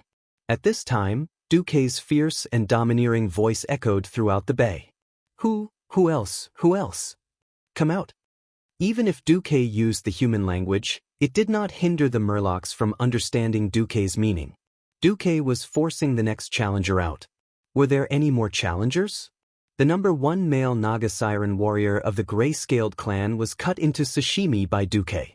Their chief priest had also become a roasted fish. For a moment, the whole battlefield was dead silent again. Duque's domineering and fierce eyes swept from left to right, and found that no one dared to look at him. Duque suddenly had the feeling of a max-level mage returning to the novice village to farm monsters. That's good. In the name of the 100-handed death god, I command you, surrender to me or die. Thousands of Murlocs knelt down, calling out, Kakagao, non-stop. The symbol of submission was even translated by the system elf, and Duque didn't bother to read it. The only 2 remaining female Naga Siren priests of the gray-scaled clan put their 6 arms together and bowed. At the same time, all the surviving male Naga Siren also showed their submission. Even if Duque had the idea of taking them in before he killed the gray-scaled leader, there were still more than 100 gray-scaled male Naga Siren who were shot into meat paste by arcane missiles. Looking at the more than 280 gray-scaled Nagas, Duque suddenly had the idea of killing the gray-scaled Naga Siren leader in seconds. At this time, Vara Ringscale Avis, who was bathed in blood and had no less than 10 wounds, swam over. She also bowed deeply. Congratulations, Master. Duque glanced at her wounds. How are your injuries? Minor injuries, Vara replied faintly. Well, from now on, these gray-scaled Nagas and Murlocs will be under your command. Within a month, I want you to move everything of the gray-scaled Naga here. The clever Vara frowned. Master, why are you in such a hurry? Is something big going to happen? Was the dark portal a big deal? Of course it was. Of course, Duque couldn't tell Vara. It is indeed a big deal. Maybe in 2 or 3 years, maybe in a few months, I can't say for sure. However, this is indeed a super big deal that involves the whole world. You just have to prepare for a large-scale naval battle. Vara knew that as an outsider, she couldn't get Duque's complete trust. And Duque's performance of descending from the heavens had deeply shocked her. Now, she had no other thoughts. Although she didn't know who her enemy was, Vara bowed deeply again, as you will. Chapter 60. It was another glorious victory. More witnesses, more spoils of war. For 3 days in a row, the corpse of the gray-scaled Naga leader and hundreds of Murlocs hung in the port of Stormwind. Most of the Naga and Murlocs within 300 nautical miles of Stormwind have been wiped out by His Excellency Duke Marcus. Fishermen, you can fish to your heart's content. If you join our Hurricane Chamber of Commerce, you will receive better protection and better profits. If you don't have a boat, we can lend it to you first. You only need to sign a 5-year labor contract with our Chamber of Commerce, spend no less than 25 weeks at sea every year, and promise to hand over 30% of the catch to the Chamber of Commerce. A brand new fishing boat is yours, and once the contract expires, the fishing boat will belong to you. As one of Duque's mouthpieces, Makarov had officially become Duque's follower. Now, he often encouraged more fishermen at the docks for Duque, and more young men to join Duque's newly established Hurricane Chamber of Commerce. In fact, Duque used the common method of taxi companies before his transmigration to seduce fishermen or fishermen's descendants who could not find work, and it was really successful. And more varieties of fish and seafood also supported the expansion of Duque's business. Especially in the last month, Duque had formed a whaling fleet. On the big ship, Duque patted a few huge barrels next to him. This is the float. As long as the javelin tied to the rope hits the whale, we don't need to fight this behemoth at all. We just need to stop it from diving, and when it runs out of strength, victory will be ours. Duque's explanation made Windsor, watched in astonishment as the barrel swayed on the surface of the sea, but did not sink. Windsor had returned with more than an hour later. Duque needed. The exhausted whale before he even arrived to the surface of the water. He had already heard of Duque's reputation in sailors on the 3 whaling ships burst into enthusiastic cheers. In this era where diving was risking your life against Makarov were dumbfounded. Naga, and Reggie, sharks. do you know what this big guy try is their for? luck picking up pearls Reginald from the Windsor, shells that who was washed up on the nicknamed beach. Reggie, Was still Duque not used to continuously Duque's produced almost all blind kinds of trust in him seafloor and the way he specialties that treated made him him like an nobles old crazy. friend. The He appearance wanted to of do the Pearl business, Sea but route remembered also that he had stimulated lost the the bet, merchants of and he was Caldilas. already Duque's A follower. bet of 500 Sighing gold in coins? his heart, There were Windsor more than asked 2 zeros. tentatively, Can it be Therefore, eaten? Windsor simply Duque said that he was smiled and sent shook by his the head. owner of the Pearl Most Line whale to meat is recruit not craftsmen. delicious. In What I addition, want is Duque inside the managed whale. to convince the Duque Stormwind would not army say to it lend out him a loud. griffin and have His goal Makarov was the bring ambergris of the 20,000 sperm gold whale. notes to Windsor. That thing In made the into end, a perfume Windsor would had drive not the only brought noble along a ladies of the huge team entire of 200 craftsmen, kingdom but crazy. also cleared out He knew all what the to do in inventory general, in Coltira and this would be the shipyard. key stepping stone for Unexpectedly, Duque as to soon as open he the door returned to to wealth wealth and and convenience, convenience. Duque had Duque a new continued, idea. Of course, a whaling I fleet. won't waste such The a big others piece threw of the meat. javelin with their Drag arms, it back, but and I'll Duque tell you was how to make even it taste better. good. He By the simply way, stuck the whale fat javelin is into also the good whale's stuff. tail with hand of Duque magic. already had a complete set of soy sauce brewing methods. This was purely something that Duque accidentally remembered when he was bored and asked Baidu what soy sauce was. He would divide the process into multiple parts, each operated by a different master. In fact, the first batch of finished products was already out, and the results were quite good. A few days later, in the Stormwind Palace, King Lang Rin and the Queen, the young prince and princess, and Anduin Lothar saw the royal chef serving him a dish he had never seen before. This is... The king looked up and looked strangely at his royal chef. This is a new dish that has recently appeared in Stormwind, raw salmon. Fish? That stinky thing? And how do you eat it raw? In Azeroth, people still did not know how to avoid the smell of fish. In the minds of most nobles, things like fish were eaten by the lower classes. But the royal chef used the method taught by Duque to show Lang and Anduin how to pour lemon juice on the iced salmon, and how to eat it raw with wasabi and soy sauce. With the mentality of trying it out, Lang and Anduin tried it. It really tastes special. I think I'm starting to like this stuff. Lang gently wiped his mouth. The little prince and the little princess repeatedly said that they wanted an extra portion. At this time Anduin spoke. Lang, do you remember Duke Marcus who was in the limelight? Of course, the youngest earth mage in our kingdom. When answering, Lang also glanced at the fan-shaped red coral placed in the center of the dining room. The fiery red coral had a radius of nearly a meter, which was given to the king by Duque. But this thing was also made by him. Oh. Isn't he a mage? How did he become a chef? King Lang was curious. In fact, this mage Marcus has done a lot of things. Anduin told Lang one by one what Duque had done recently.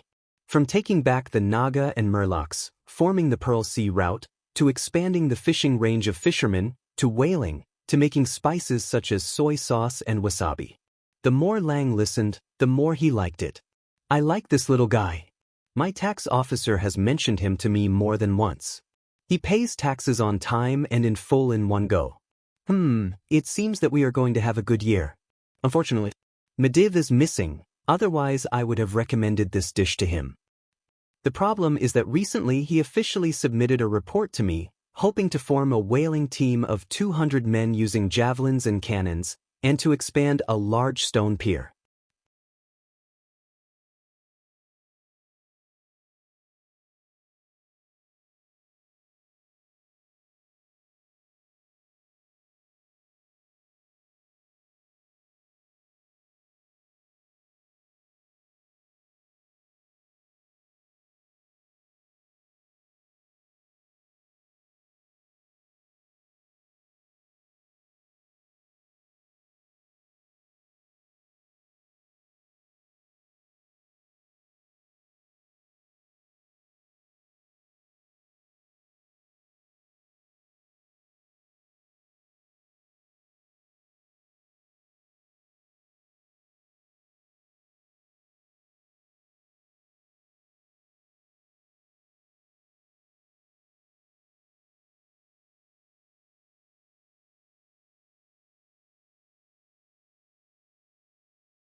Chapter 61. What does he want to do? Lang frowned. Lang did not know much about maritime affairs. But Lang knew that even the famous Menethil port only used wooden piers.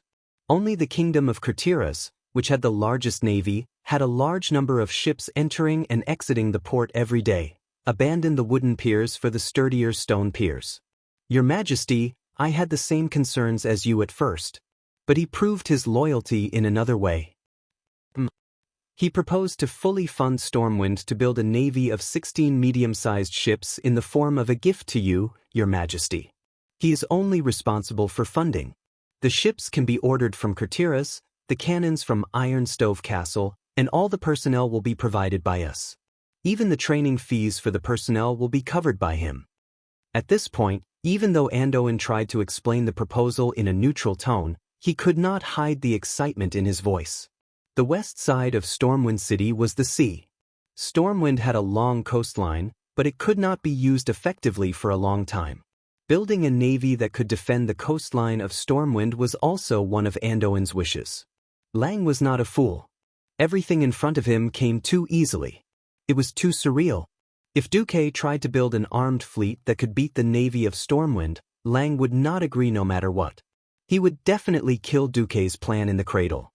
But Duque cleverly shut the mouths of Lang and the nobles. It's a little illegal for me to use a ballista, but if I let you use cannons, you won't be afraid, right? Gunpowder weapons in the world of Azeroth had not yet become popular. Although cannons had a lot of damage, most of them were muzzle-loading cannons. But no matter how outdated cannons seemed, they were not inferior to ballistas in naval battles. Cannons were superior in terms of range and power. Perhaps only the reloading speed of ballistas was slightly faster. After thinking for a while, King Lang cautiously said, "What does this Duque lad want?" "A perfume called Chanel that is about to hit the market will be exclusive rights for 100 years. Anduin Lothar recalled the words of Duque's messenger, Windsor. He also said that Your Majesty will soon know the magic of this perfume. Lang did not answer directly. What else? Anduin Lothar tapped his fingers on the table. He wants to make more money, enough money to build a great mage tower comparable to Karazhan. When King Lang heard this, he smiled. Most of the doubts in his heart were solved. He had heard of Duque's arrogance. He was greater than greatness, surpassing Medivh, who was the guardian of the world. Of course, Lang knew how astronomical the construction costs of a top-notch wizard tower were. It was a terrifying sum that even the entire treasury of Stormwind might not be enough. Now, Duque had talent not only in magic, but also in business. If that was the goal, then it wouldn't be strange at all. Lang smiled. It shouldn't be a big problem. I'll think about it tonight and give you an answer tomorrow. Anduin retreated. Looking at the cluster of beautiful red coral trees, Lang turned and entered the royal study to check the documents. Before he knew it, it was late at night. Lang also felt sleepy. When he returned to the dormitory, he suddenly smelled a very elegant but relaxing scent. It was sweet, tempting, but not stimulating at all.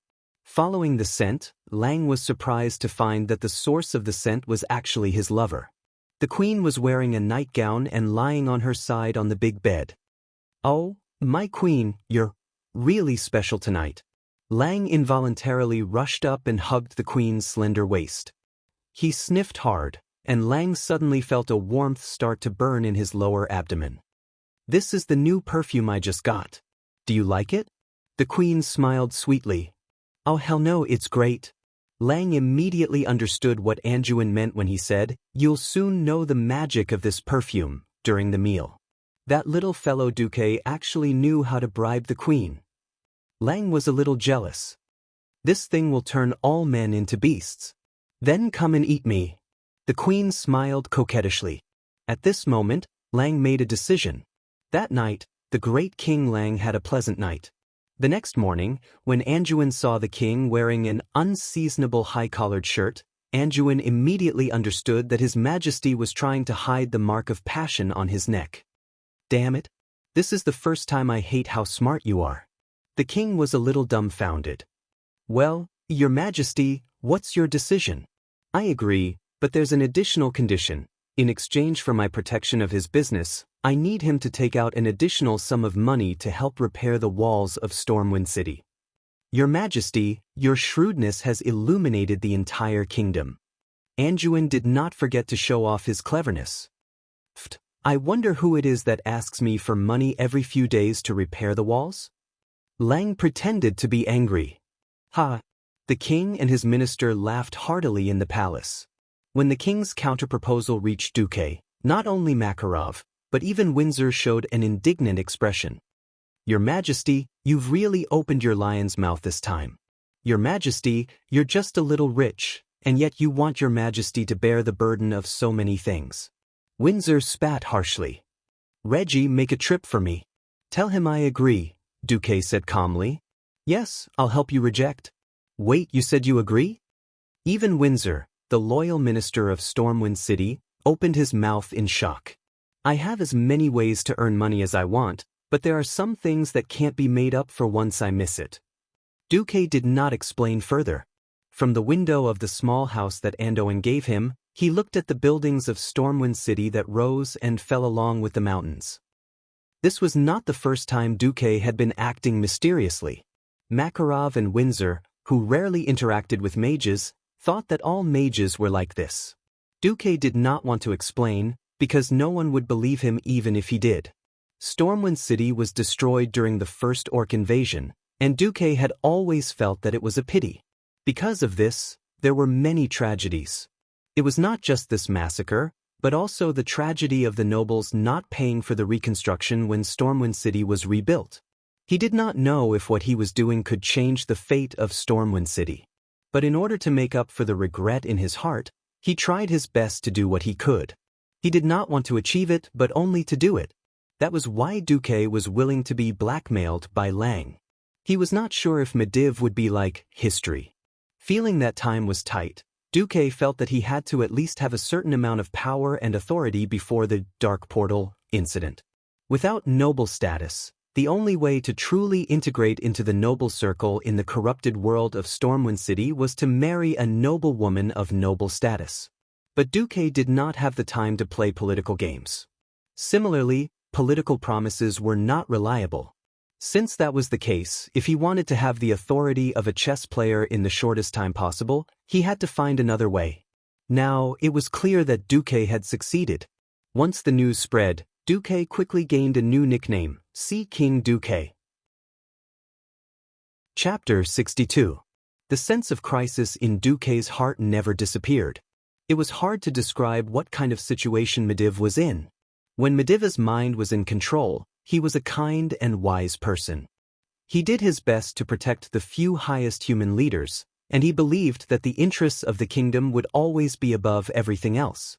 For so many years, he guarded the world of Azeroth and defeated the fierce attacks of invaders time and again. The people saw him as the indestructible guardian of Azeroth. He treated all races equally, without the slightest bit of prejudice. When he heard the legends and customs of a certain race, no matter which race the speaker was from, he would sincerely respect them and show the same strong interest in these legends and cultures from different regions. However, once Sardras gained the upper hand, Medivh's personality would change drastically. He would become gloomy and unsociable, almost unable to recognize his closest friends, and completely indifferent to strangers. He was secretive and would often suddenly go on long journeys alone. When there was no one around, the Medivh controlled by Sardras wouldn't hesitate to use spells to chase away the visitors who disturbed him or just kill them. But for his plan, the Transcendent Guardian of Azeroth was a very important cover. So in public, he was careful enough not to easily expose Sardras's true personality. Under Sardras's influence, Medivh began to secretly study all kinds of evil magic and witchcraft, and built an identical underground tower under Karazhan as a place for him to carry out dark rituals. All of these were things that Duke had no way of knowing. He could only do it in his own domain. He himself was attacking the Sky Wizard. As for his 3 loyal subordinates, they were methodically preparing for war according to his instructions. Makarov almost became Duque's representative to the outside world. He was given a lot of authority to transfer gold coins, and the donations to the Stormwind Navy were almost all decided by Makarov alone. Windsor helped Duque train the sailors, and throwing javelins and operating ballistae became compulsory lessons for the sailors.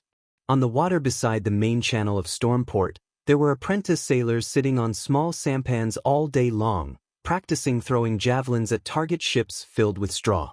According to Duke's standards, one had to be able to hit 80% on a human-shaped target at a distance of 30 meters in order to be hired as an official sailor of the whaling team.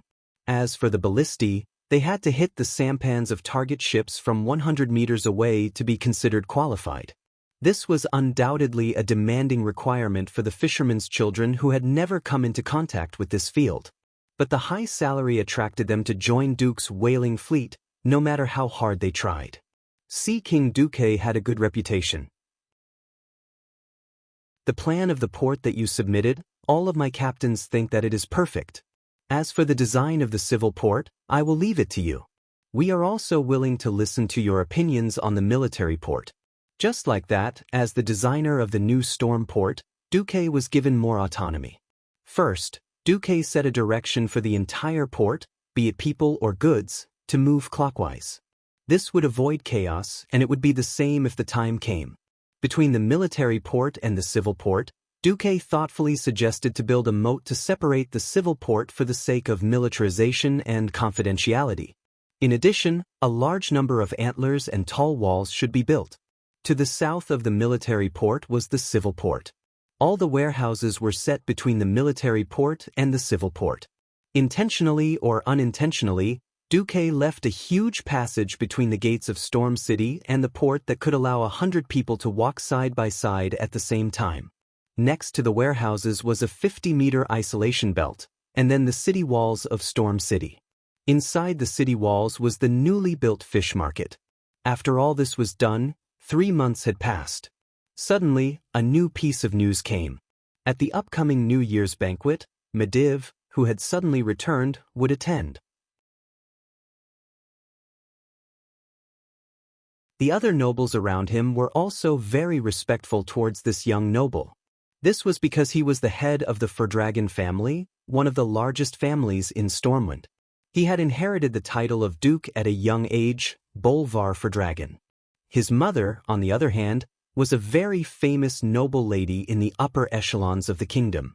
Bolvar returned the noble's elegant bow. "Yes, Earl Carton.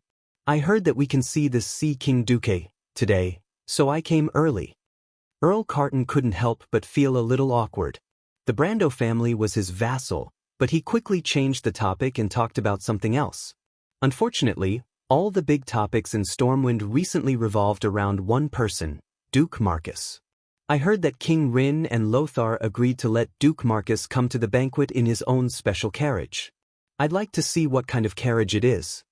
No one knew which noble said this, but the result was that all the nobles couldn't help but look into the distance. Then, they finally saw an unfamiliar carriage. Oh my God, what is that? On the canal that traversed the entire inner city of Stormwind, something that was neither a ship nor a carriage floated over. It wasn't a ship because it didn't have a bow or a stern. It wasn't a carriage because it was moving on the river.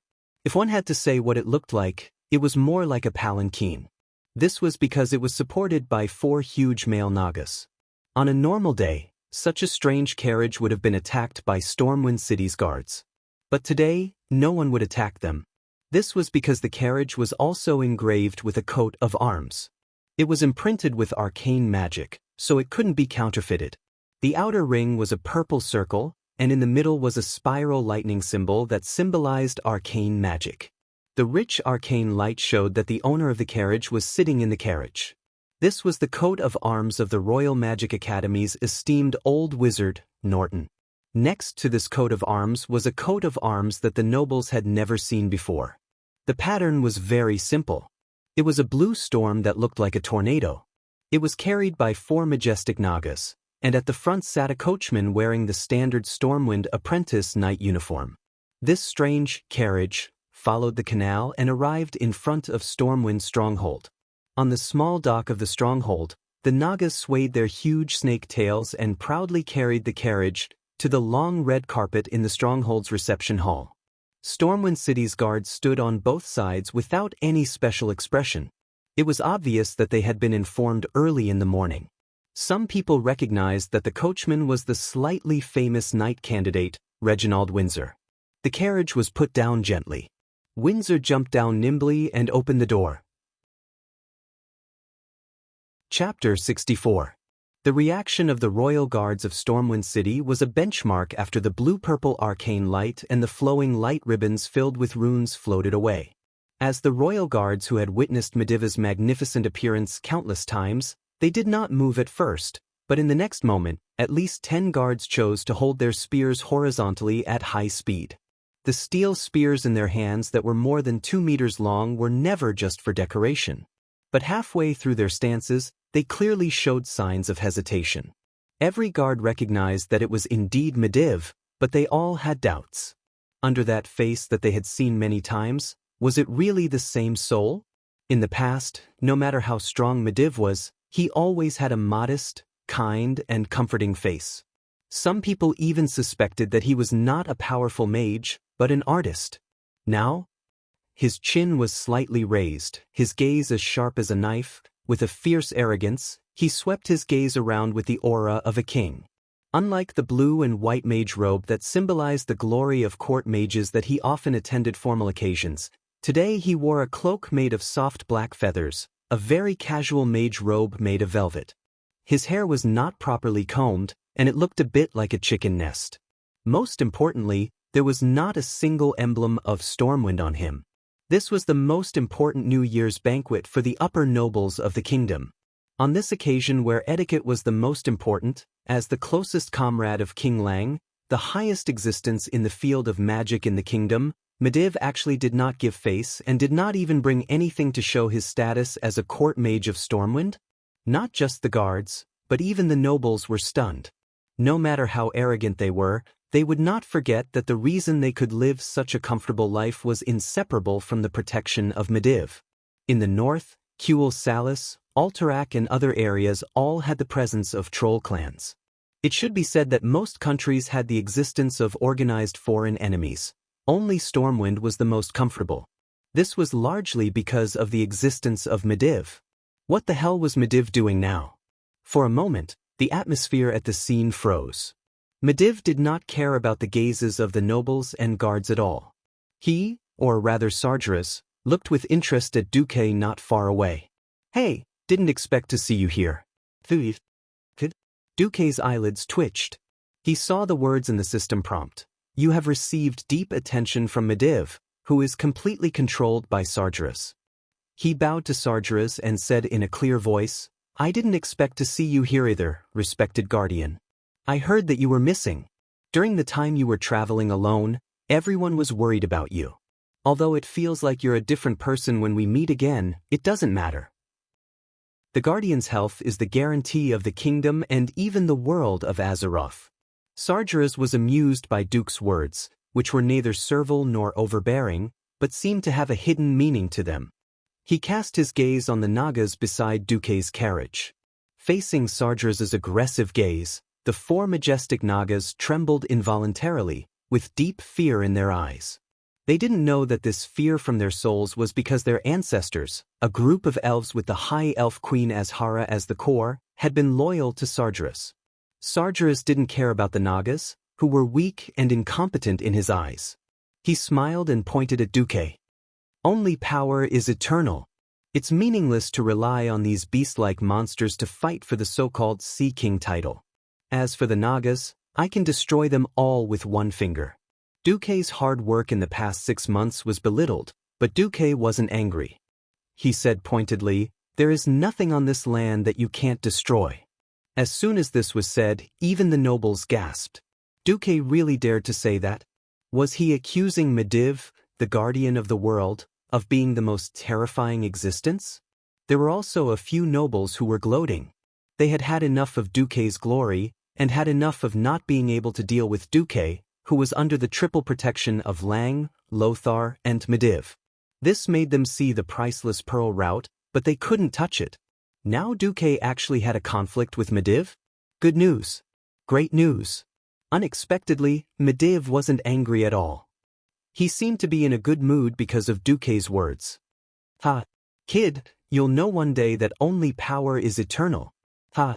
Ha!" The arrogant laughter was like that of a night owl. It was hair-raising, and the atmosphere at the scene became much colder. At this time, the mighty and majestic Anduin Lothar arrived. He was wearing a blue and white night suit. He seemed to have seen Medivh's strange behavior. He still walked over. Out of his sensitivity to evil, he almost subconsciously held the scabbard with his left hand, and pressed his left thumb against the blade.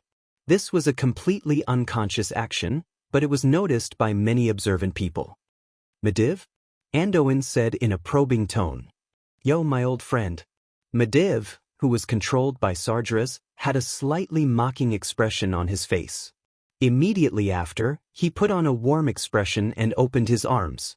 Because he was still wearing the black feather cloak, he looked like a goshawk pouncing on its prey.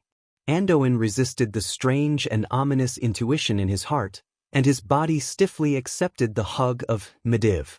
Seeing this scene, Duque secretly heaved a sigh of relief. He knew that there probably wouldn't be anything major tonight. Demon King Sargeras had endless life, and it wasn't the first time he failed to invade Azeroth. Every failure made him extremely ashamed and angry. 10,000 years of hatred had long been imprinted in the soul of the Demon King. Even if he had already controlled the world's strongest mage, Medivh, and mastered that terrifying magic, Sargeras still felt that it wasn't enough. A simple massacre was no longer enough to fill the anger in his heart. He wanted to play with every existence in this world, make them fall under the conspiracy, and make them beg and worship him in pain and despair. So, today, Sargeras would still be the last Medivh. Not caring about Duque anymore, Sargeras took the strange staff that Medivh was most famous for, a Tish Guardian's legendary staff, and walked affectionately with Noxus on the red carpet into the banquet hall. Looking at a Tish Guardian's legendary staff, Duque was in a trance, as if he had returned to the years in the game. The Atish in real life was just as ugly as he was now. The entire staff was dark orange, and the head of the staff was like a chicken leg. It was long and slender, and slightly taller than a human. The biggest feature was that every once in a while, there would be 3 translucent crows circling not too high above the head of the staff. Duque was a little embarrassed, but his heart was burning with eagerness. He didn't know if he would have the chance to obtain this one and only artifact like in the game in this life. Chapter 65. What was the point of defeating the boss? Fame, equipment, a sense of achievement. Even though Duque had transmigrated and entered the world of Azeroth, it still could not extinguish his gamer's heart. A divine artifact was no longer just a powerful piece of equipment. It had been sublimated into a kind of spirituality. A seemingly arrogant idea surged uncontrollably into Duque's mind. Get rid of the Medivh possessed by Sargeras and snatch a Tish. Thinking of the wonderful feeling of the divine artifact magic staff, thinking of the world-shocking magical boost, Duque's heart could not calm down at all. Phew! Duque exhaled a mouthful of turbid air. Beside him, Elizabeth Jones and old wizard Norton, who had been invited along, had expressions of concern on their faces. "Are you all right?" they asked in unison. Duque knew that they were not asking about him, but his relationship with the Medivh. "I'll be fine." Duque's confident tone gave them confidence. Completely ignoring the gloating looks of some of the nobles, Duque strode into the banquet hall with Norton and Jones under the guidance of a waiter. After today, there would most likely be various interpretations of this in the noble circle. Duque had no interest in those political games. Towards this group of unlucky fellows, Duque almost ignored them. He only silently let the system elf record their various information. The luxurious banquet hall was slightly larger than a football field. Not only was it resplendent, but the tall ceiling was full of magnificent murals. Humans used such an artistic form to record civilization and history. On the huge dome murals, Duque saw the 7 kingdoms of the humans, the high elves Kuel Salis, the dwarves Iron Furnace Fort, and Thoradin the Great defeating the Troll Empire. Duque was so fascinated by the murals that it made Lady Jones beside him anxious. "Yo, my Sea King." The New Year's banquet is a very important gathering of the nobles. Although I know that you have a high status as a mage, having a good relationship with the nobles is beneficial to the expansion of our business.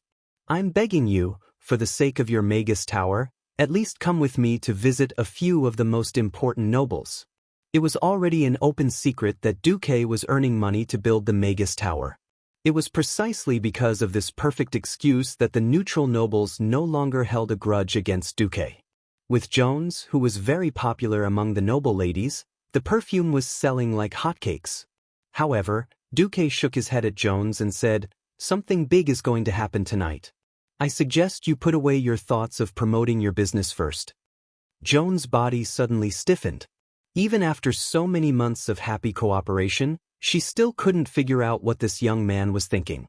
His mind was detached from the world, and his eyes always seemed to fall on a place beyond the imagination of the world. Lady Jones didn't dare to disobey Duque.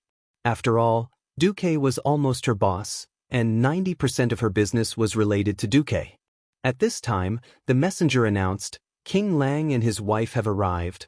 Lang, who was wearing a dazzling golden robe, held the hand of the beautiful queen and his children, and walked into the hall with the guards opening the way. On the high platform that had long been prepared, the bright light of the huge candlesticks allowed everyone to clearly see the details of every gold ornament on King Lang. Lang was full of smiles. The situation of the kingdom had improved, and the return of his friend Mediv had put him in a good mood. Everyone could feel the king's success. "Guests, all the people of the kingdom, welcome here.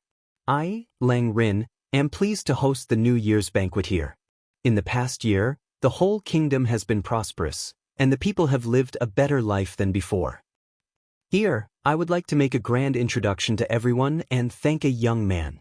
He is our new member of the royal family's mages, the new Earth Mage, the owner of the Pearl Line, the sponsor of the new port of Stormwind, and the sponsor of the Stormwind Navy ships, Duke Marcus. Mr. Marcus, please come on stage." Lang opened his palm and pointed at Duque. Duque was also a little stunned. He didn't expect that Lang would introduce him to the entire noble class so grandly.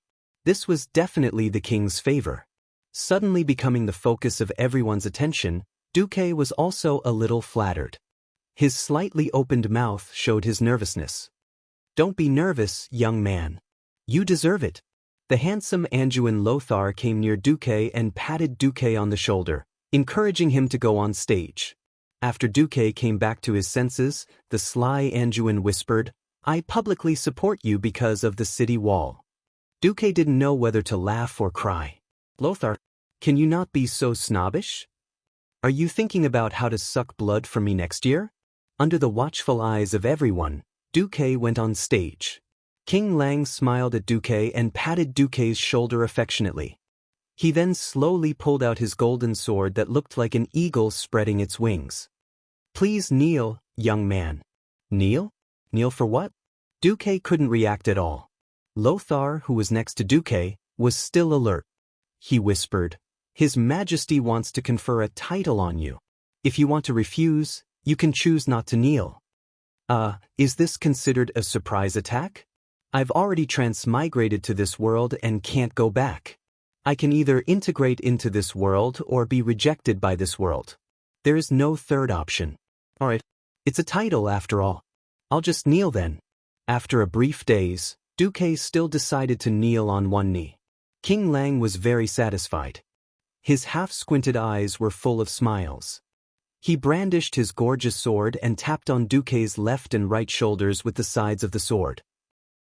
"Duke Marcus, I don't care where you come from, but since you are willing to serve Stormwind and offer your courage and wisdom for the benefit of the people of the kingdom, for the sake of the smiling faces of the people, I confer you the title of Knight.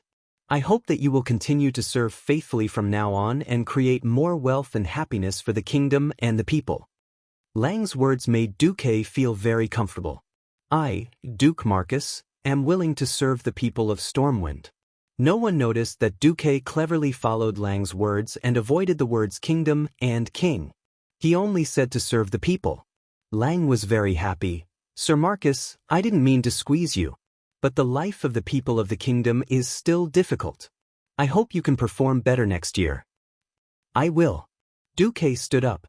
He could really feel the envy, jealousy, and hatred coming from all directions. Conferring a title as a commoner, it was often only by making great military contributions that one would be promoted from the knight class. But Duque had completely bypassed the knight class and directly entered the realm of the true aristocracy. This was inseparable from his covert expansion of territory in Stormwind. Chapter 66. There was no doubt that Duque was the focus of the banquet. Even though Mediva's disciple, Khadgar, had officially become an Earth Mage, he did not change the topic. This was because Duque had become an Earth Mage at the age of 14, and now he was faintly touching the bottleneck of becoming a Sky Mage. No matter how hard Khadgar worked, and even though he had more knowledge than Duque, he had only become an Earth Mage at the age of 15. If it wasn't for Duque, he would have been the focus of the entire kingdom's upper echelons. Unfortunately, there was Duque. No matter how talented a genius was, in front of Duque, they would be overshadowed.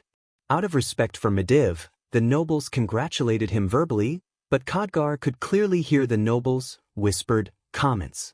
What? Compared to a true genius, Khadgar is only at this level. Lower your voice. After all, Duque is comparable to Mediva's 9th grade aptitude. Didn't you see that Mediv also said that he wanted to take Duque as his disciple? Khadgar should be happy. If Duque had become Mediva's disciple, would he still have the resources he has now? In the end, Khadgar was still a 15-year-old child. Even if he had a complicated past, he could not be as mature and steady as an adult. His forced smile could not hide his disappointment. He suddenly longed for Mediva's comfort. Only Mediv, the strongest mage in the world, the wisest and most forgiving senior, could give him comfort. He turned his head, as if he had been struck by lightning. What did he see? A cold master. If it was a dignified one, then so be it. But Mediv, who he had not seen for months, had a ridiculing expression on his face as if it had nothing to do with him. What happened to Master? Khadgar was stunned. Before the banquet officially entered the ball stage, there was still one more segment, and that was for the nobles or invited guests to present gifts to the king. Generally speaking, King Lang knew how to conduct himself.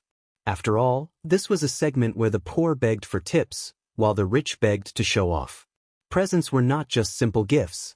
For example, if a poor fellow presented a poem of praise to the queen or the little prince or the little princess, they could also receive a reward from the king. Dumbfounded, Duque watched as a minor noble said to the king, "The beautiful queen is like the stars in the sky, blinking like a frog, blinking." He didn't know if there was a problem with the system elf's translation, or if it was a lousy poem. Anyway, Lang used a few gold coins to send this guy away amidst the laughter of the nobles. It should be the latter. It seemed that there were still different grades for performing. Duque also presented his gift. The ceremonial officer had seen Duque's gift before the banquet and decisively announced that Duque's gift would be the finale. Unfortunately, the Mediv also said that he wanted to present a gift, so Duque's gift was ranked second to last. The ceremonial officer first presented a gold-inlaid camphor wood box and a tray covered with red velvet to Lang. The strong camphor aroma of the camphor wood, with a cool and slightly spicy taste, had already shocked the spirits of Lang and the queen. "This is?" Lang asked with a smile. Duque spread his hand and motioned for the ceremonial officer to open it, and the nobles suddenly let out a whisper of envy. It was a snow-white permafrost. It had whitening, acne, and freckle effects. This was a new gadget that had just become popular in the past week, and all the noble ladies who had used it said it was good. Under the manipulation of the pair of profiteers, Duque and Jones, this new gadget, a small round box the size of the palm of the hand, sold for almost 20 gold coins. Now, Duque had given several kilograms to the queen. The queen could clearly hear the exclamations of the noble ladies. The queen's eyes had already turned into crescent moons from smiling. "Oh, Sir Marcus has spent a lot. For the queen's beauty, everything is worth it." Duque gave a deep bow. It was really a lot of money. He didn't even know if he had spent a few of Duke's copper coins. Perhaps it was because he had lost his moral integrity and had not replied, but Duque also felt that he had become a profiteer. Pearl frost was said to be made from the most precious pearl powder. But would Duque, who had been misled by profiteers, use so much pearl powder when he went to see X Island before transmigrating? Don't even think about it. The composition of the pearl powder was the same as the composition of the layer of pearl membrane on the clam shell. The so-called pearl powder was scraped off the clam shell. In CX Island, those who knew their stuff would not buy pearl powder, because the pearl powder on the market could be bought for 15 gold coins from the fishermen who raised artificial pearls. In the eyes of the Storm King, Queen, and the nobles, that box of pearl frost was priceless. The most expensive thing was actually that box. Of course, Duque would not divulge this secret. As for what was offered to the king, it was a goose egg-sized spherical pearl with a flawless, warm, and exquisite color. Under the bright candlelight, it exuded a soft halo. It was precisely this natural gentle beauty, as well as this elusive mysterious charm and elegant temperament, that reminded people of the extreme gentleness of a woman. Seeing this big pearl, every aristocrat revealed a look of yearning and envy. Such a beautiful pearl, even if it was presented to the kings of the Seven Kingdoms, it would still give them a lot of face. Lang was also stunned, his face full of excitement. This fellow Duque was really thoughtful. Such a gorgeous pearl was enough to be inlaid on the crown. Dear subject, you have spent a lot of money. I just happened to pick it up. Only you, your majesty, are worthy of such a gorgeous pearl. Duque bowed deeply and let his face the floor. It was not that Duque was so polite, but rather that he was afraid that he would not be able to control himself and laugh. Before transmigrating, who didn't know that the bigger and more beautiful a pearl was, the more fake it was? Pearls were formed when a mussel opened its shell to absorb sand and other foreign substances. The foreign substances stimulated the mussel shell to secrete nacreous substance. Wasn't it easy to make a pearl round? Just get a larger glass bead inside, and the rest of the mussel shell would be done by itself. Now, Duque had a few giant mussels that were more than 2 meters long in the western wilderness. Duque had already asked Vara to make a hole in the shell to lock the mussels. As long as Duque wanted, Duque could even make a pearl the size of a human head. Speaking of which, Duque was so good at conducting himself purely because Duque wanted to make things difficult for Medivh, who was controlled by Sargeras. Duque had already vaguely guessed what Medivh was going to offer next. He wanted to hold up the hearts of Lang and Anduin first, and when Medivh threw their hearts down, they would be more deeply and in more pain. After receiving the king's praise, and after Lang promised to give more convenience to Duque, Duque retreated. The focus of the audience fell on Medivh, who had been looking at the audience with a faint smile and an unfriendly gaze. Chapter 67. Lang, who was in a good mood, slapped his thigh on the throne and smiled. Alright, Medivh, my old friend, the guardian of Azeroth. Logically, there shouldn't be any formalities between us. But since you said you wanted to present a gift, then come. I also want to see what you've specially found. There was a cruel smile on Medivh's face, which gave Lang a bad feeling. Not to mention Lang, even Anduin could not help but take a step forward. As childhood friends who had been friends for decades, they should not have such a reaction. But the ominous aura that was so bad that it was almost leaking out made them instinctively reject Medivh's approach. Medivh did not make a move. He opened his hand and suddenly conjured a large hourglass that was as long as his forearm and placed it in the hands of the ceremonial officer. It was a strange transparent hourglass. Inside the light brown birch shell was a glass hourglass. But the sand in the hourglass was shockingly black. Black sand that exuded an ominous and destructive aura. Sha sha sha.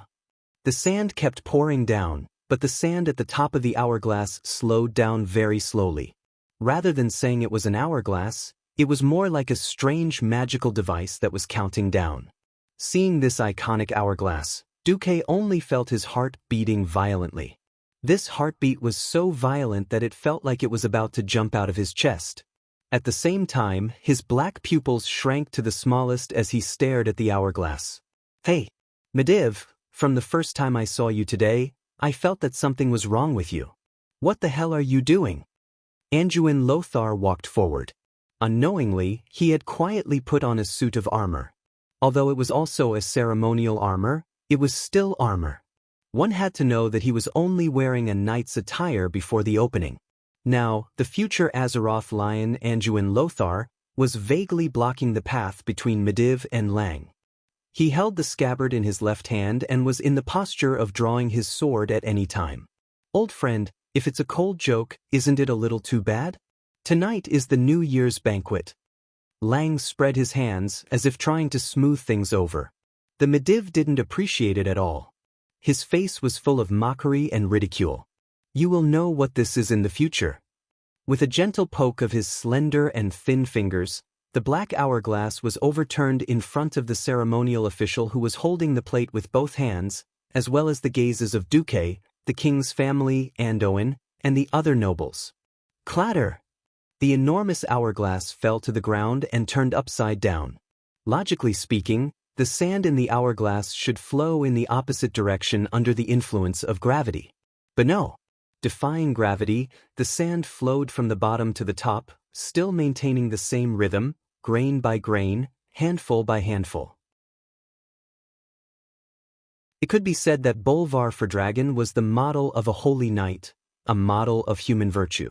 Towards such an existence, even if he was not as great as he would be in the future, Duque couldn't help but feel deep veneration.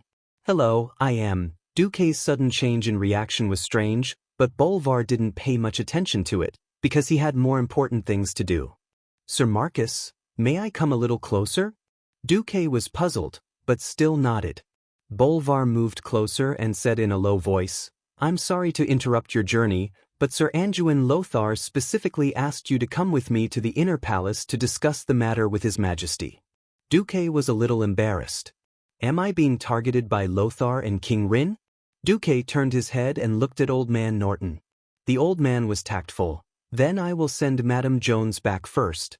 Windsor and your coachman will be waiting for you there. My apologies, Wizard Norton is also on His Majesty's list of enlistments. Bolvar added. Madame Jones tactfully gave a ladylike bow. Then I will let the guards send me back. Chapter 68. Walking along the long corridor of the Storm Fortress, Duque and Norton were not in the mood to admire the gorgeous corridor.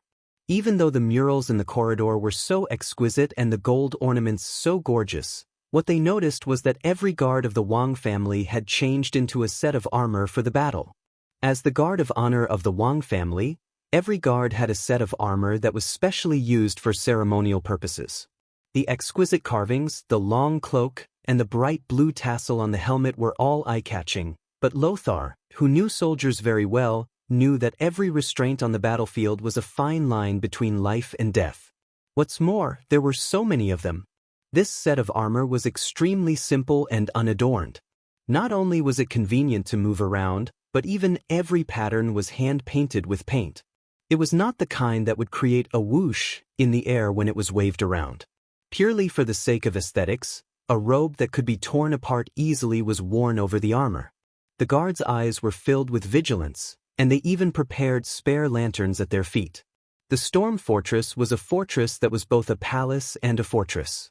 When they reached the deepest part of the fortress, Duque was shocked to find that in addition to the 16 strong guards of the Wang family standing guard in front of the gate, there were also 2 mages with strong magical waves. Sky mages! Sky mages were actually here to guard the gate. One could imagine how much Medivh's move had agitated Lang. Seeing that Bolvar had brought Duque and Norton over, one of the guards took out 2 scrolls. One of the mages gently tapped on the scrolls, and 2 holographic portraits immediately appeared in the air. It was the portrait of Duque and Norton. Under the bright light, 8 guards stared at Duque and Norton with their eyes wide open for a full 5 seconds, and then nodded at the same time to let them pass. Almost at the same time the gate opened. Duque and Anduin heard the argument between Lang and Anduin. Thoradin the Great above Anduin, are you allergic? We've known Medivh for more than 30 years. Just because we've known him for more than 30 years, we all think he's in danger? Right now, not only the 2 of us, but also all the guards and nobles present were blind and insane. They were all seeing an illusion. Or did something happen to Mediv? Andoin was equally furious as he glared at King Lang. Then all the more reason why we should look for the Mediv and ask him, instead of doubting him like a despicable villain. Lang slammed his fist on the hard long table. Did he respond to your call? Your Majesty! Did he respond to you when you showed him the king's token to summon the guardian in your magic message? In the past, no matter how much he traveled alone, there would always be a magic reply. Andoin's hair and beard fluttered in anger. Like a lion with its paws on the table, he roared at the king mercilessly. At this moment, an old man beside Lang, who was also wearing a court mage's robe, interrupted, "There's no problem with the magic transmission. It's the guardian who refused to respond." Lang was suddenly speechless. He slumped on the throne and rubbed his brows in annoyance. Then he saw Duque and Norton, who were led into the inner palace by Bolvar.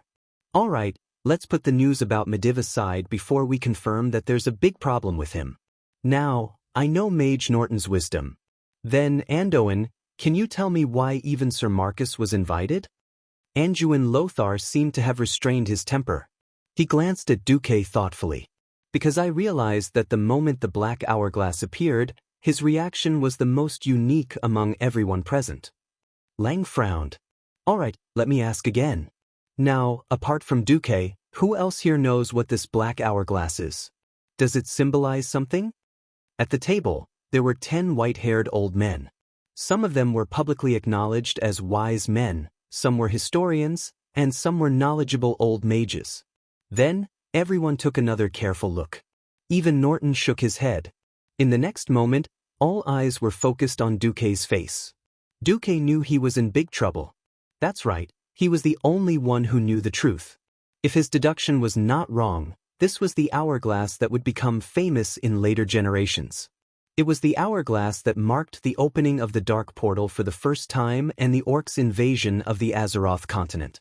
But could he say it? Publicly accuse Mediv, the childhood friend of the king and the head of the military, the strongest mage in the world, and the guardian of Azeroth, of having his soul taken over by Sargeras? One step earlier, you're Superman. 100 steps earlier, you're a demon, and you'll be burned at the stake. Before transmigration, was this rare in the Middle Ages? Copernicus proposed the heliocentric theory and was burned to death. If he, Duque, was burned at the stake, who could guarantee that he wouldn't be discovered after his resurrection? Wanted by the 7 kingdoms at the same time?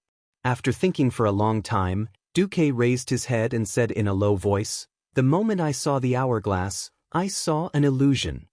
Illusion? What illusion?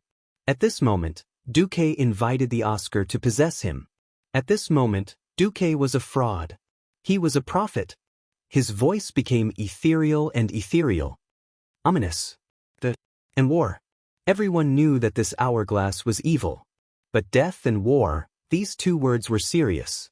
How long had it been since there was a real war on the continent? In the north, there were conflicts with the trolls every year. Most of them were small conflicts with a few dozen people. Sometimes, a sentry post was smashed or a border station was attacked. But there were no battles with more than 1,000 people. Why did Duque mention the word war? The illusion I saw only lasted for a short moment. It was a heroic Stormwind soldier being smashed into meat paste by a huge monster with a hammer larger than my body. As soon as Duque finished speaking, an old man mocked, "Are you sure you didn't see your Naga?" This was already a personal attack. Duque immediately put him on the Brando family's kill list, but his tone was still humble. "I'm sorry, it was a giant monster with 2 arms and 2 legs, just like you. But you can only reach his waist." Without saying anything more, Duque bowed to the king.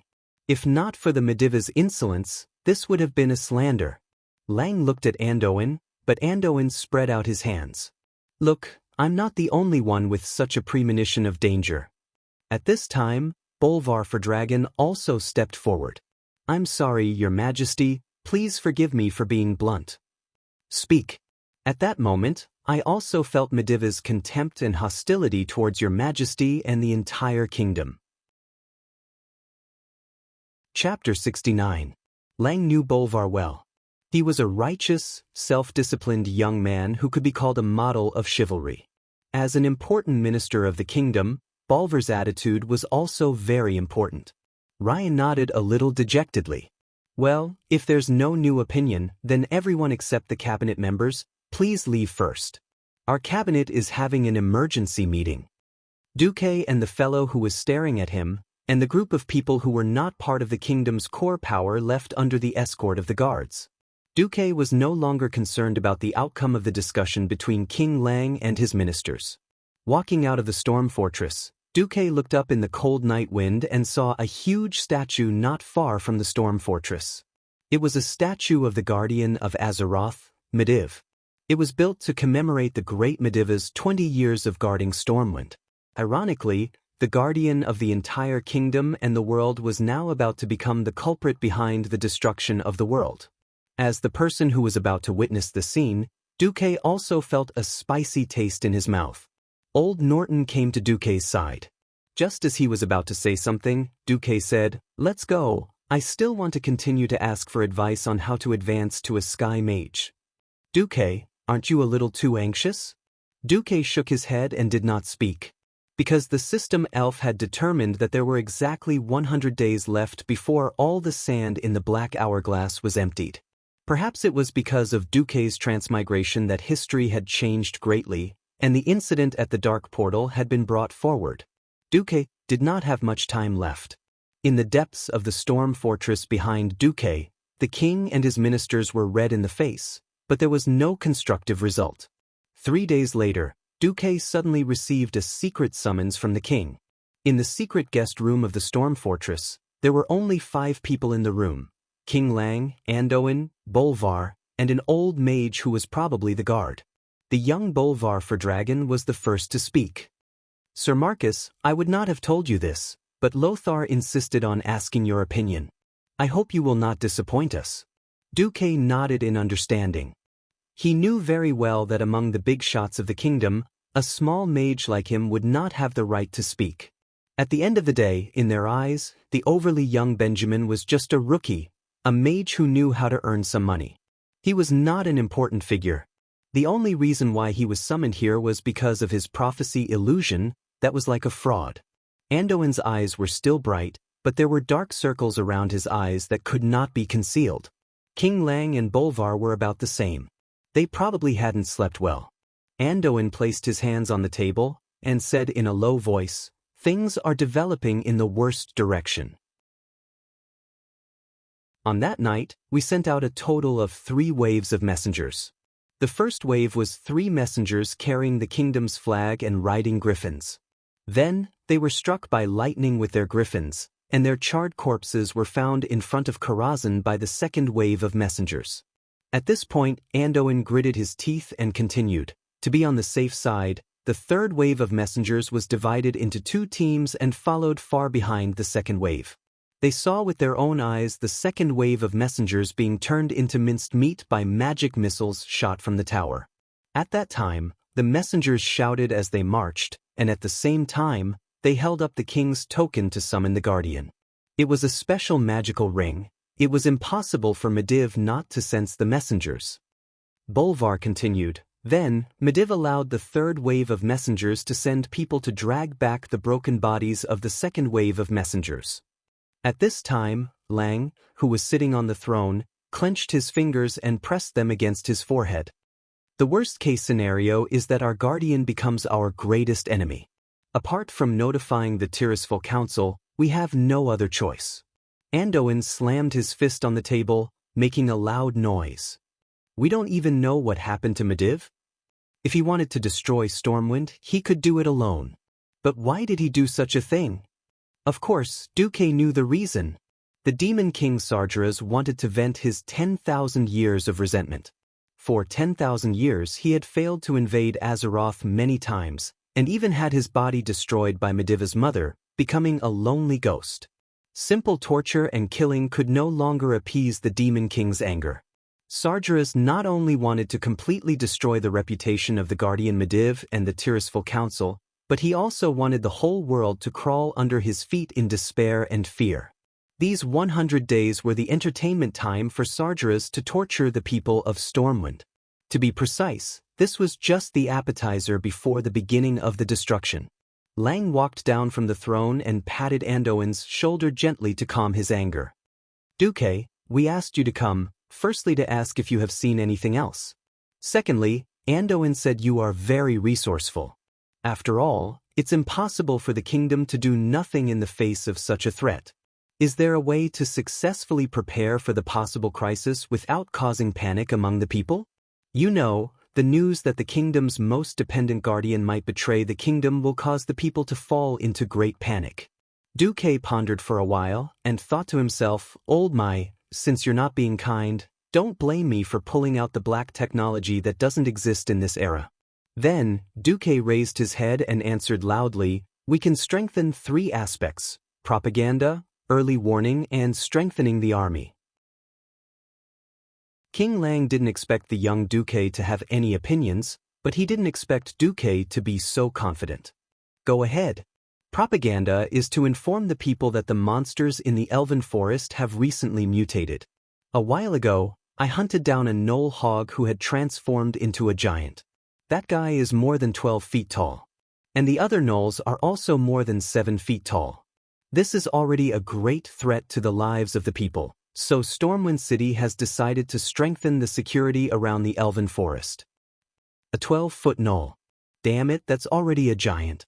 Why haven't I heard of this? King Lang muttered. "Your Majesty, it's actually in the report I gave you, but you don't have time to pay attention to such small-scale monster attacks," Lothar reminded. Bolvar pursed his lips. "That's a good reason. We can take the opportunity to let the towns reorganize and expand the militia. After the busy farming season, there will be an hour of training every day so that the people can receive basic military training." "What about weapons and equipment? Do we have to arm the farmers in advance?" Lang's rhetorical question made Duque realize that no ruler wanted to see farmers with weapons, no matter what era it was. Anduin glanced at the king. "We can transport some of the weapons to important towns and send trusted officers to guard them." Chapter 70. Seeing that the 3 of them had finished arguing, Duque continued, "The second is warning. Towns that have the conditions have to build beacon towers on high ground. Those that don't can use signal guns." "Signal gun?" Anduin frowned in confusion.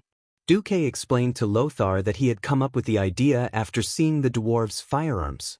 The effect was a bit like fireworks. But by stuffing a sealed gunpowder pack and releasing it into the sky, a colorful signal flare could be shot tens of meters into the sky. "We can agree on a specific code according to the different colors. For example, red represents the attack of monsters, and the number of blue represents the approximate number of monsters." One of the biggest problems in this era was the inconvenience of communication. Magic communication was a luxury, and most of the messages were delivered by messengers on horseback. Only the most urgent messages would be sent by griffin knights. But it was impossible to have griffins in every town, and no matter how fast they were, could they be faster than the light source of the signal flare? Lang, Anduin, and Bolvar were all people who knew about the military, and thought that it was a wonderful idea. The 3 of them looked at each other and saw the approval in each other's eyes. "Not a bad idea, I agree," Lang decided. Then the third one, strong army. "I don't know about the training of the kingdom's soldiers, but I think if the enemy is really as tall and burly as I imagined, I can help the kingdom in my own way." Anduin was slightly curious. "The figures of the male Naga under me are similar to the ones I saw in my illusion. Can I let them be my sparring partners?" "Sparring partner?" Upon hearing that, Anduin immediately realized that he had made a mistake in his military training. He had placed too much emphasis on human combat training. Regardless of what the tall monster Duque mentioned looked like, at least Anduin had seen trolls. There were indeed no trolls in the territories of Stormwind, such as the Elven Forest, the Western Wilderness, and the Red Ridge Mountains. But there were in Stranglethorn Vale further south. It was not impossible to use the tall trolls as an imaginary enemy. Even if it was a false alarm, the territory of Stormwind would expand towards Stranglethorn Vale in the future, Any other suggestions? Lang asked. I can't think of anything else for now. Lang repeatedly asked about Duque's hallucination until Duque could no longer provide any more information. Only then did the three of them let Duque leave. After Duque left, Lang suddenly asked, What do you guys think? Bolvar was the first to speak. If Duke Marcus is a spy, then he must be the worst one in history. The threat that Medivh poses to us is real. Even if I think about it 100 times, I still can't figure out how the method he proposed is detrimental to the kingdom. Anduin shrugged. My intuition has always been accurate. Duque will not harm us. But I feel like he's hiding something. Lang asked. Yes, he might have seen more, but for some reason he refused to speak. Is it an accusation against Medivh? Anduin slumped on the chair, letting the cold metal gauntlet stick to his forehead. If a kid you don't know suddenly came to you and told you that your old friend of decades might betray you, would you believe it? Maybe things haven't reached that stage yet. Lang could only suppress the warning signals from his rationality and let his emotions take over for the time being. The three of them discussed for a long time and then found the cabinet members. Finally, they unanimously approved Duque's proposal.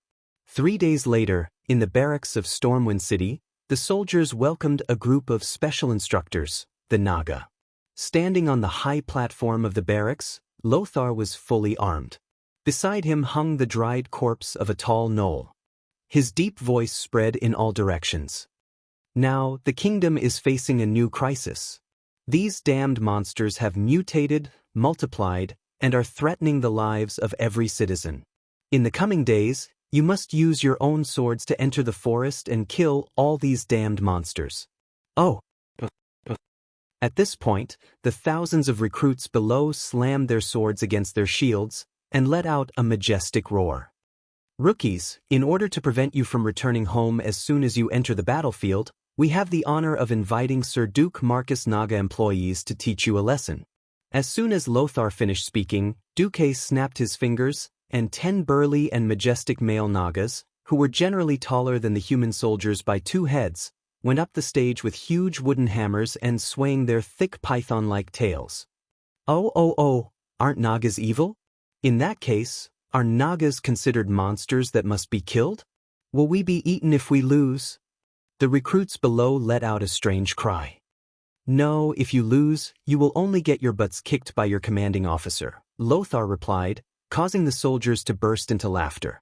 There was no need for Lothar to make arrangements for the following matters. Soon, an officer led the Nagas to the various arenas, and then let the strongest soldiers first spar with the Nagas. On the stage, Lothar, who was sitting and watching the situation, quietly tilted his head towards Duque. By the way, don't Nagas wield tridents? At this moment, in Duque's mind, he was thinking about the scene where the Stormwind City soldiers were easily killed by the orcs in the movie before he transmigrated. That was a battle of strength on a completely different level. In front of the orcs, whose arms were thicker than the thighs of humans, the human soldiers were as weak as children. One strong man could defeat 10 men. Usually, when the orcs swung their hammers down, the human soldiers would either have their arms broken, or their heads and hands smashed into their bodies, and they would die immediately. Duque let out a breath of turbid air. I thought you wanted to use the trolls as imaginary enemies. Lothar's face stiffened. He thought that his plan to conquer the trolls' territory in Stranglethorn Vale and open up new territory for Stormwind City had been seen through by Duque. Bang! The next moment, a scream came from the arena closest to Lothar. My hand! My hand! A strong soldier fell to the ground. He had already lost his sword, and he was clutching his obviously bent arm.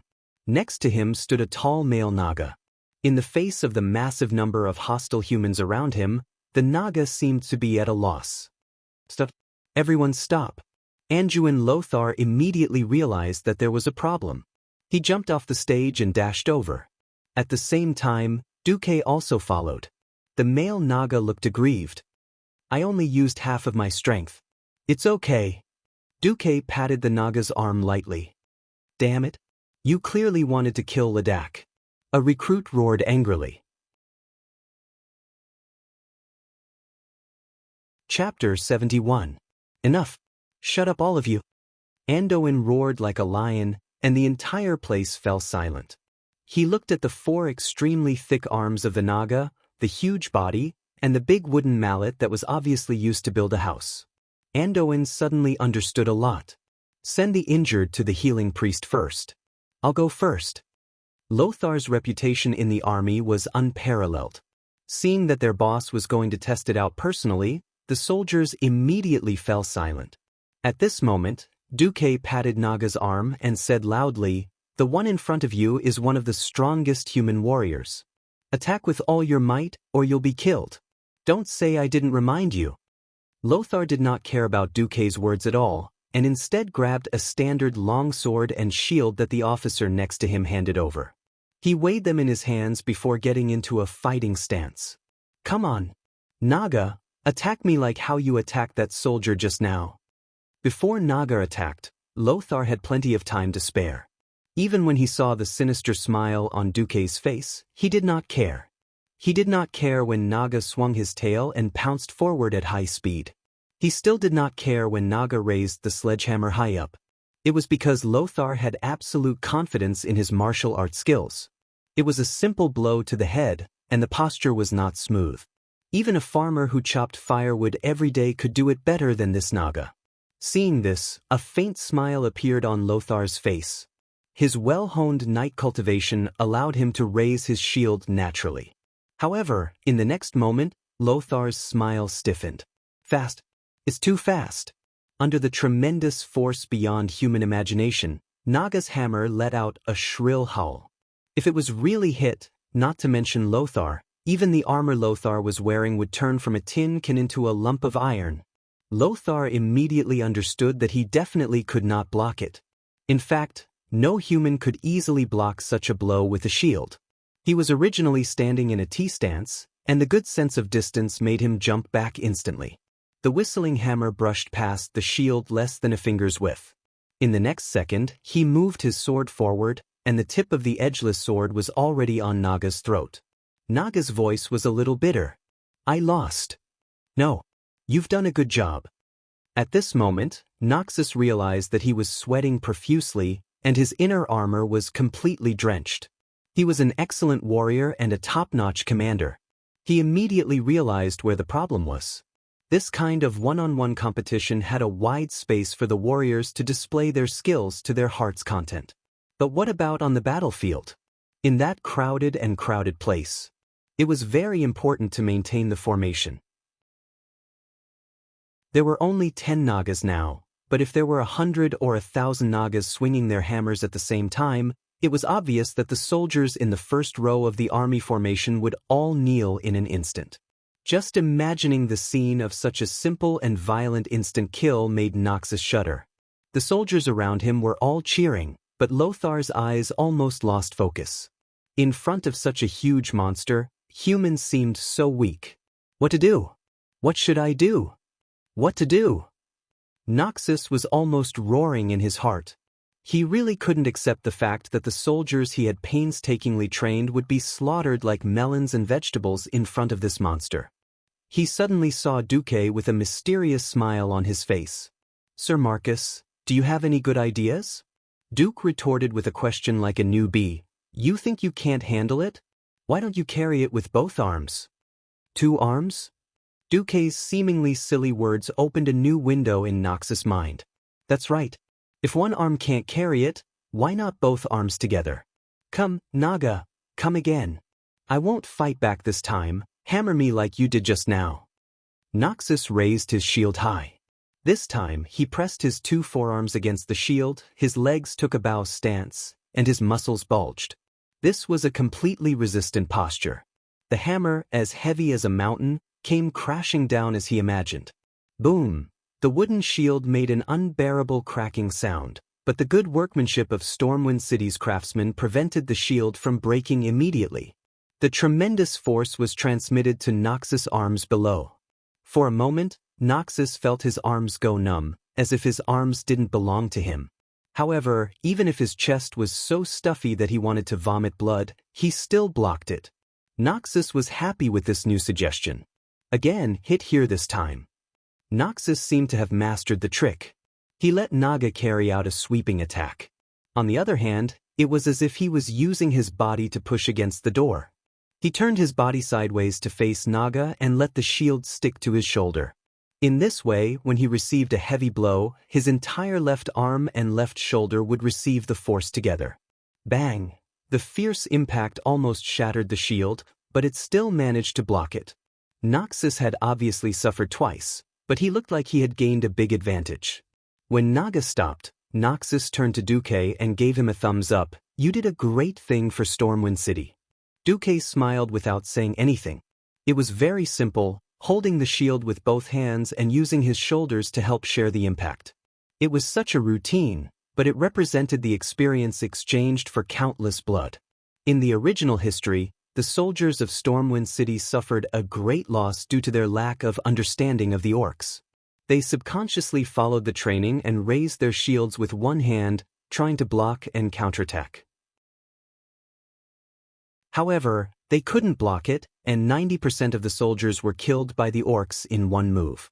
Even if they couldn't, they would be seriously injured and killed by the second move. After losing thousands of people, they learned this move at the cost of their lives. Now, with Duque's help, Duque believed that history would definitely be rewritten.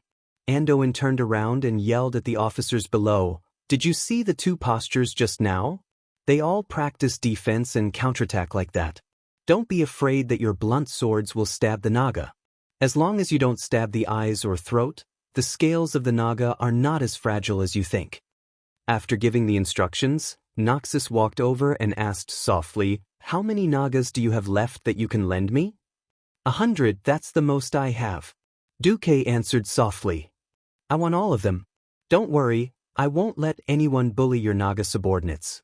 Although I know you don't lack money, I'll pay you according to the standards of the instructors." "Thank you." "Lang and I are the ones who should be thanking you. Actually, do you really not have anything to say to me or Lang?" "No." Duque shook his head decisively. "It's alright, I like you." Noxus gently knocked his large fist on Duque's chest. Watching Noxus leave, Duque muttered to himself, "I've done everything I can. Now, it's up to Lady Luck to lift her skirt for us."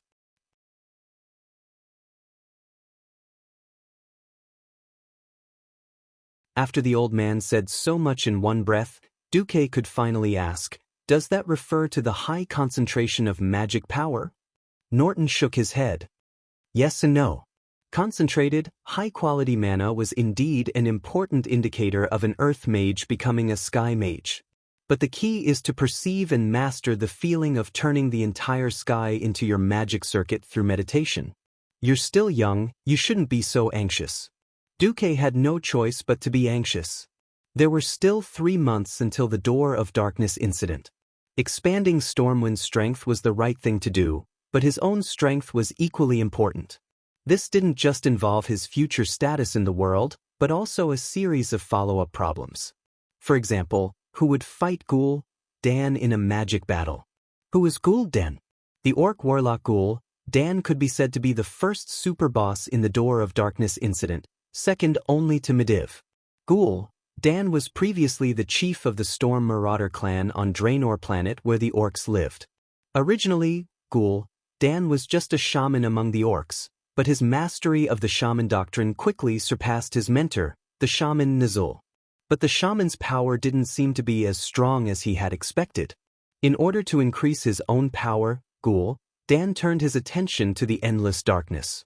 He quickly discovered the demon king Sardra's right-hand man, Hidden the Deceiver. And Kill Jaden's terrifying power benefited him greatly.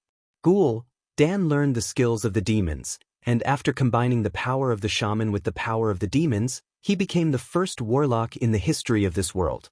Ghoul Dan brought this magic into the tribe, turning the orcs into war machines that thirsted for chaos and destruction. He also fed the demons' blood to the orc army, letting the orcs massacre the Draenei. Ghoul Dan's continued growth in power brought him to a higher position in the tribe. 800 years later, Medivh, who was possessed by Sargeras, appeared in a dream to this orc warlock from Draenor planet. Together, the two of them opened the portal, Door of Darkness, that linked Azeroth and Draenor. It was to teleport the orcs to planet Azeroth. In the original history, Stormwind City's Royal Magic Academy lost miserably, and the entire Royal Magic Academy was almost completely wiped out. The winner was naturally the Orc Shadow Council ruled by Ghoul Dan. On the side of the Stormwind army, after Duque had done so many things, Duque believed that no matter how much Stormwind lost, it wouldn't be as bad as it was in the history before he transmigrated. But a magic battle, not easy. Duque asked the system elf for help, but he only got a reply. It's unscientific, I can't do anything about it. How could one do something well? First, one had to set a goal, then find a way to reach the goal, and finally put in effort, constantly making corrections, constantly solving problems before reaching the goal, and finally reaching the goal.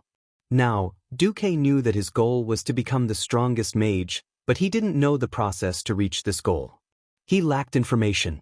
And the books of Stormwind City's Royal Magic Academy couldn't meet his needs at all. Rubbing his eyebrows, Duque whispered to himself, "Looks like I still have to rob Karazhan." Karazhan, Mediva's lair. If this world's history was still within the 80% after the Door of Darkness opened, there would be a chance to raid Karazhan. As long as he got rid of the chaotic Mediv and kicked Sargeras back into the abyss, then Duque would have the chance to get Mediva's treasure. In the original history, Khadgar, the traitorous dog, after getting rid of Old Max, followed a mage organization called the Violet Eye and took away Mediva's treasure and all the precious books, sending them to the Dalajan that he was truly loyal to. The result? With the fall of the Dalajan, a large number of Mediva's magic scrolls and books were lost. Sigh, let's not think about that first. There were still 3 months left, and he couldn't waste it all. If he met a warlock who played with demonic magic, it wouldn't be good if he lost even more of his moral integrity. Duque decided to go into seclusion. Chapter 73. The earth of Draenor was rotting, and no normal plants could grow. The turbid wind blew in the sky, making it hard to breathe. Without plants, herbivores could not survive, and naturally, the carnivores at the top of the food chain could not survive either. The stars in the sky were on the verge of falling, and the sun was dim in the thick clouds of dust. Everything seemed lifeless. The wind on the earth suddenly stopped, and the air reverberated with the melodious and deep sound of a horn. The wind stopped, and the dust that was originally flying along with the wind also settled down. On the ground, huge figures could be seen advancing towards the same target. There were huge wolves of various colors, but most of them were huge green-skinned humanoid figures. They were generally more than 2 meters tall, and their entire bodies were bulging with explosive muscles. Even the slightly slender females among them had burly figures that completely surpassed the human warriors. They carried all kinds of weapons and gathered at the place where the horn sounded. Their thick and heavy feet stepped on the ground, and even the solid ground made slight cracking sounds when they stepped on it. The earth was cracking inch by inch, and there was no longer a trace of nutritious soil. Every step on it was like the sound of approaching death. A huge bolt of lightning seemed to split the sky, and the remaining cracks were imprinted on the retina of these burly warriors. A giant with a reddish complexion raised his head in shock. He saw that in the gloomy sky, the mud-like clouds were slowly flowing towards the target. "This is Durotan, there's no need to look. That must be Ghoul Dan's spell." Durotan opened his eyes, and in his pure blue pupils was a reflection of a nearly straight tornado. It was as if the energy of the entire world of Draenor was converging there. As the chief of the Orc Frostwolf clan, the young Durotan had an incomparably strong body. On that strong body that was like a small mountain, it was covered with the most typical Orc-style accessories. 2 large braids were combed well and hung down in front of his chest. On his 2 arms that were thicker than a cow's leg, there was a ring of animal tooth ornaments of various sizes. Around his waist was a white leather belt that was thick enough to cover his entire belly. Durotan was carrying a huge axe that was as big as half a door of a human house. Beside him was his beloved white wolf, which was as big as a water buffalo and weighed at least 400 kilograms. Durotan wriggled his mouth, and the two protruding fangs in his lower jaw emitted a crisp metallic sound as they were pierced by decorative iron rings. Orgrim, I feel that the destruction of the world has something to do with Ghoul Dan. Durotan's good friend, Orgrim Doomhammer, who would soon become the great chief of the orc tribe, tilted his head and said, I don't think a single orc can destroy a world. It was as if it was announcing that the world that the Draenei called Draenor was about to perish. It was also as if it was blowing the horn of a new war. Most of the orcs didn't think that much. They only knew that it was Ghoul Dan gathering the orcs in the name of Great Chief Blackhand. The green orcs surged towards the wide open space in front of the huge gate. The tall and sturdy figure easily squeezed the empty space until not even a drop of water could trickle through. The weaker orcs couldn't even get close to the gate. Those who lacked strength and stamina would naturally be pushed to the outermost circle. On the stone steps in front of the huge gate that was dozens of meters tall, a hunchbacked orc in a black robe slowly walked into the sight of tens of thousands of orcs, holding a skull staff. There were even a few huge bone spikes sticking out of his back, and there were even a few dried skulls stuck on them. His figure wasn't huge, but no orc would ignore his existence. He was the one who had surpassed his mentor, Nuzul, and was now the ruler of the orcs, Ghoul Dan. Chapter 74. His body had become ugly and terrifying from the corrosion of demonic energy. His claws glowed green from using demonic energy all day long. Unlike the great Chief Blackhand's typical beastman bravery, his aura was cold and evil, and anyone who got close would feel suffocated. His eyes glowed with an evil red light, and his will controlled the fate of the entire beastman tribe. The staff filled with a terrifying aura stabbed into the solid floor tiles. It was a small sound, but the tens of thousands of beastmen in the plaza heard it at the same time. That was the rumbling sound of the gears of fate turning. When the world was about to be destroyed, when the land lacked food, when the beastmen were about to be destroyed, Ghoul Dan, as a shaman and beastman prophet, responded to the prayers of the beastmen. Ghoul Dan moved his mouth full of fangs, and his voice spread in all directions through the evil magic. Our world is about to be destroyed, but the great beastmen will not be destroyed. His voice carried a strange echo, as if the entire world was beating. Every word he said was powerful and powerful, revealing his absolute confidence. His words were like hammers striking metal, striking at the hearts of every beastman, causing their powerful hearts to spew out even more passionate blood, resonating with his words and boiling with his words. Oh! Countless beastmen raised the weapons in their hands, and the ancient boldness caused the beastmen to let out heaven-shaking roars, responding to Ghoul Dan with a thunderous roar. Ghoul Dan turned his body and pointed at the door behind him with his empty left hand. This would become a legendary portal door in the future, and it looked like a temple door. It looked solemn and dignified, as well as a hint of mystery. As he pointed with his long and craggy finger, the large and empty stone door suddenly changed. A green energy wave that could be seen with the naked eye rippled out from the stone door. In the green light, the beastmen could vaguely see the scenery of the world on the other side. It was different from this dark red world that was about to be destroyed. There was a clear blue sky, elegant white clouds, and the green trees that the beastmen longed for. The beastmen's breathing instantly became heavy. This door to a new world is about to open. Behind the door, there are only a few weak races. Their strength is like our children. Their weak bodies are inferior to our women. Go, conquer them. Slaughter them.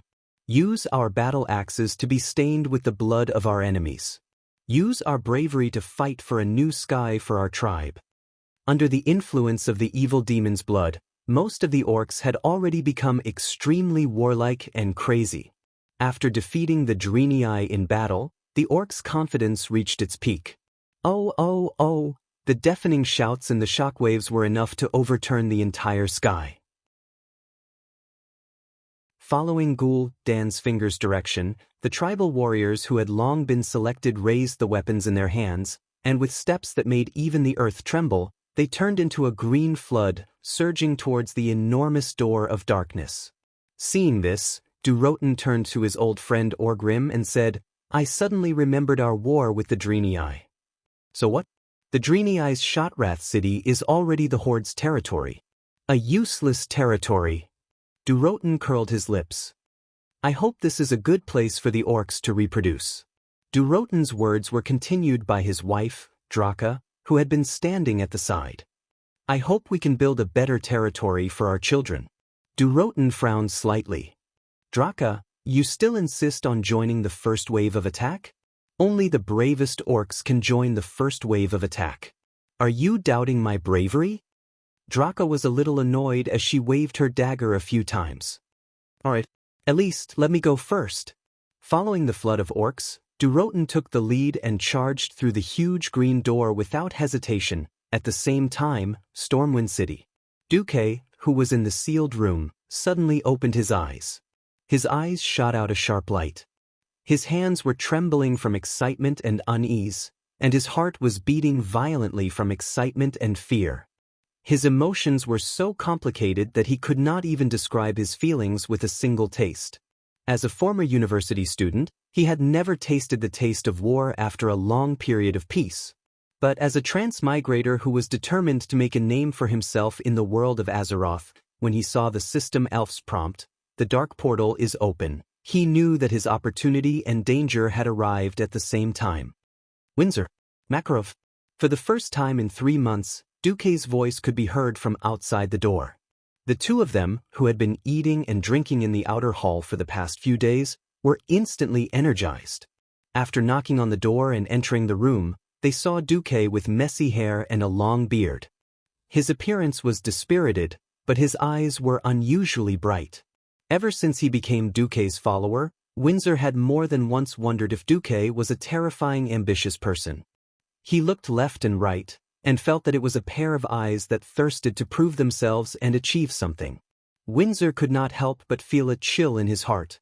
Duque's clear and firm voice rang in their ears. The calamity that I have been worried about is here.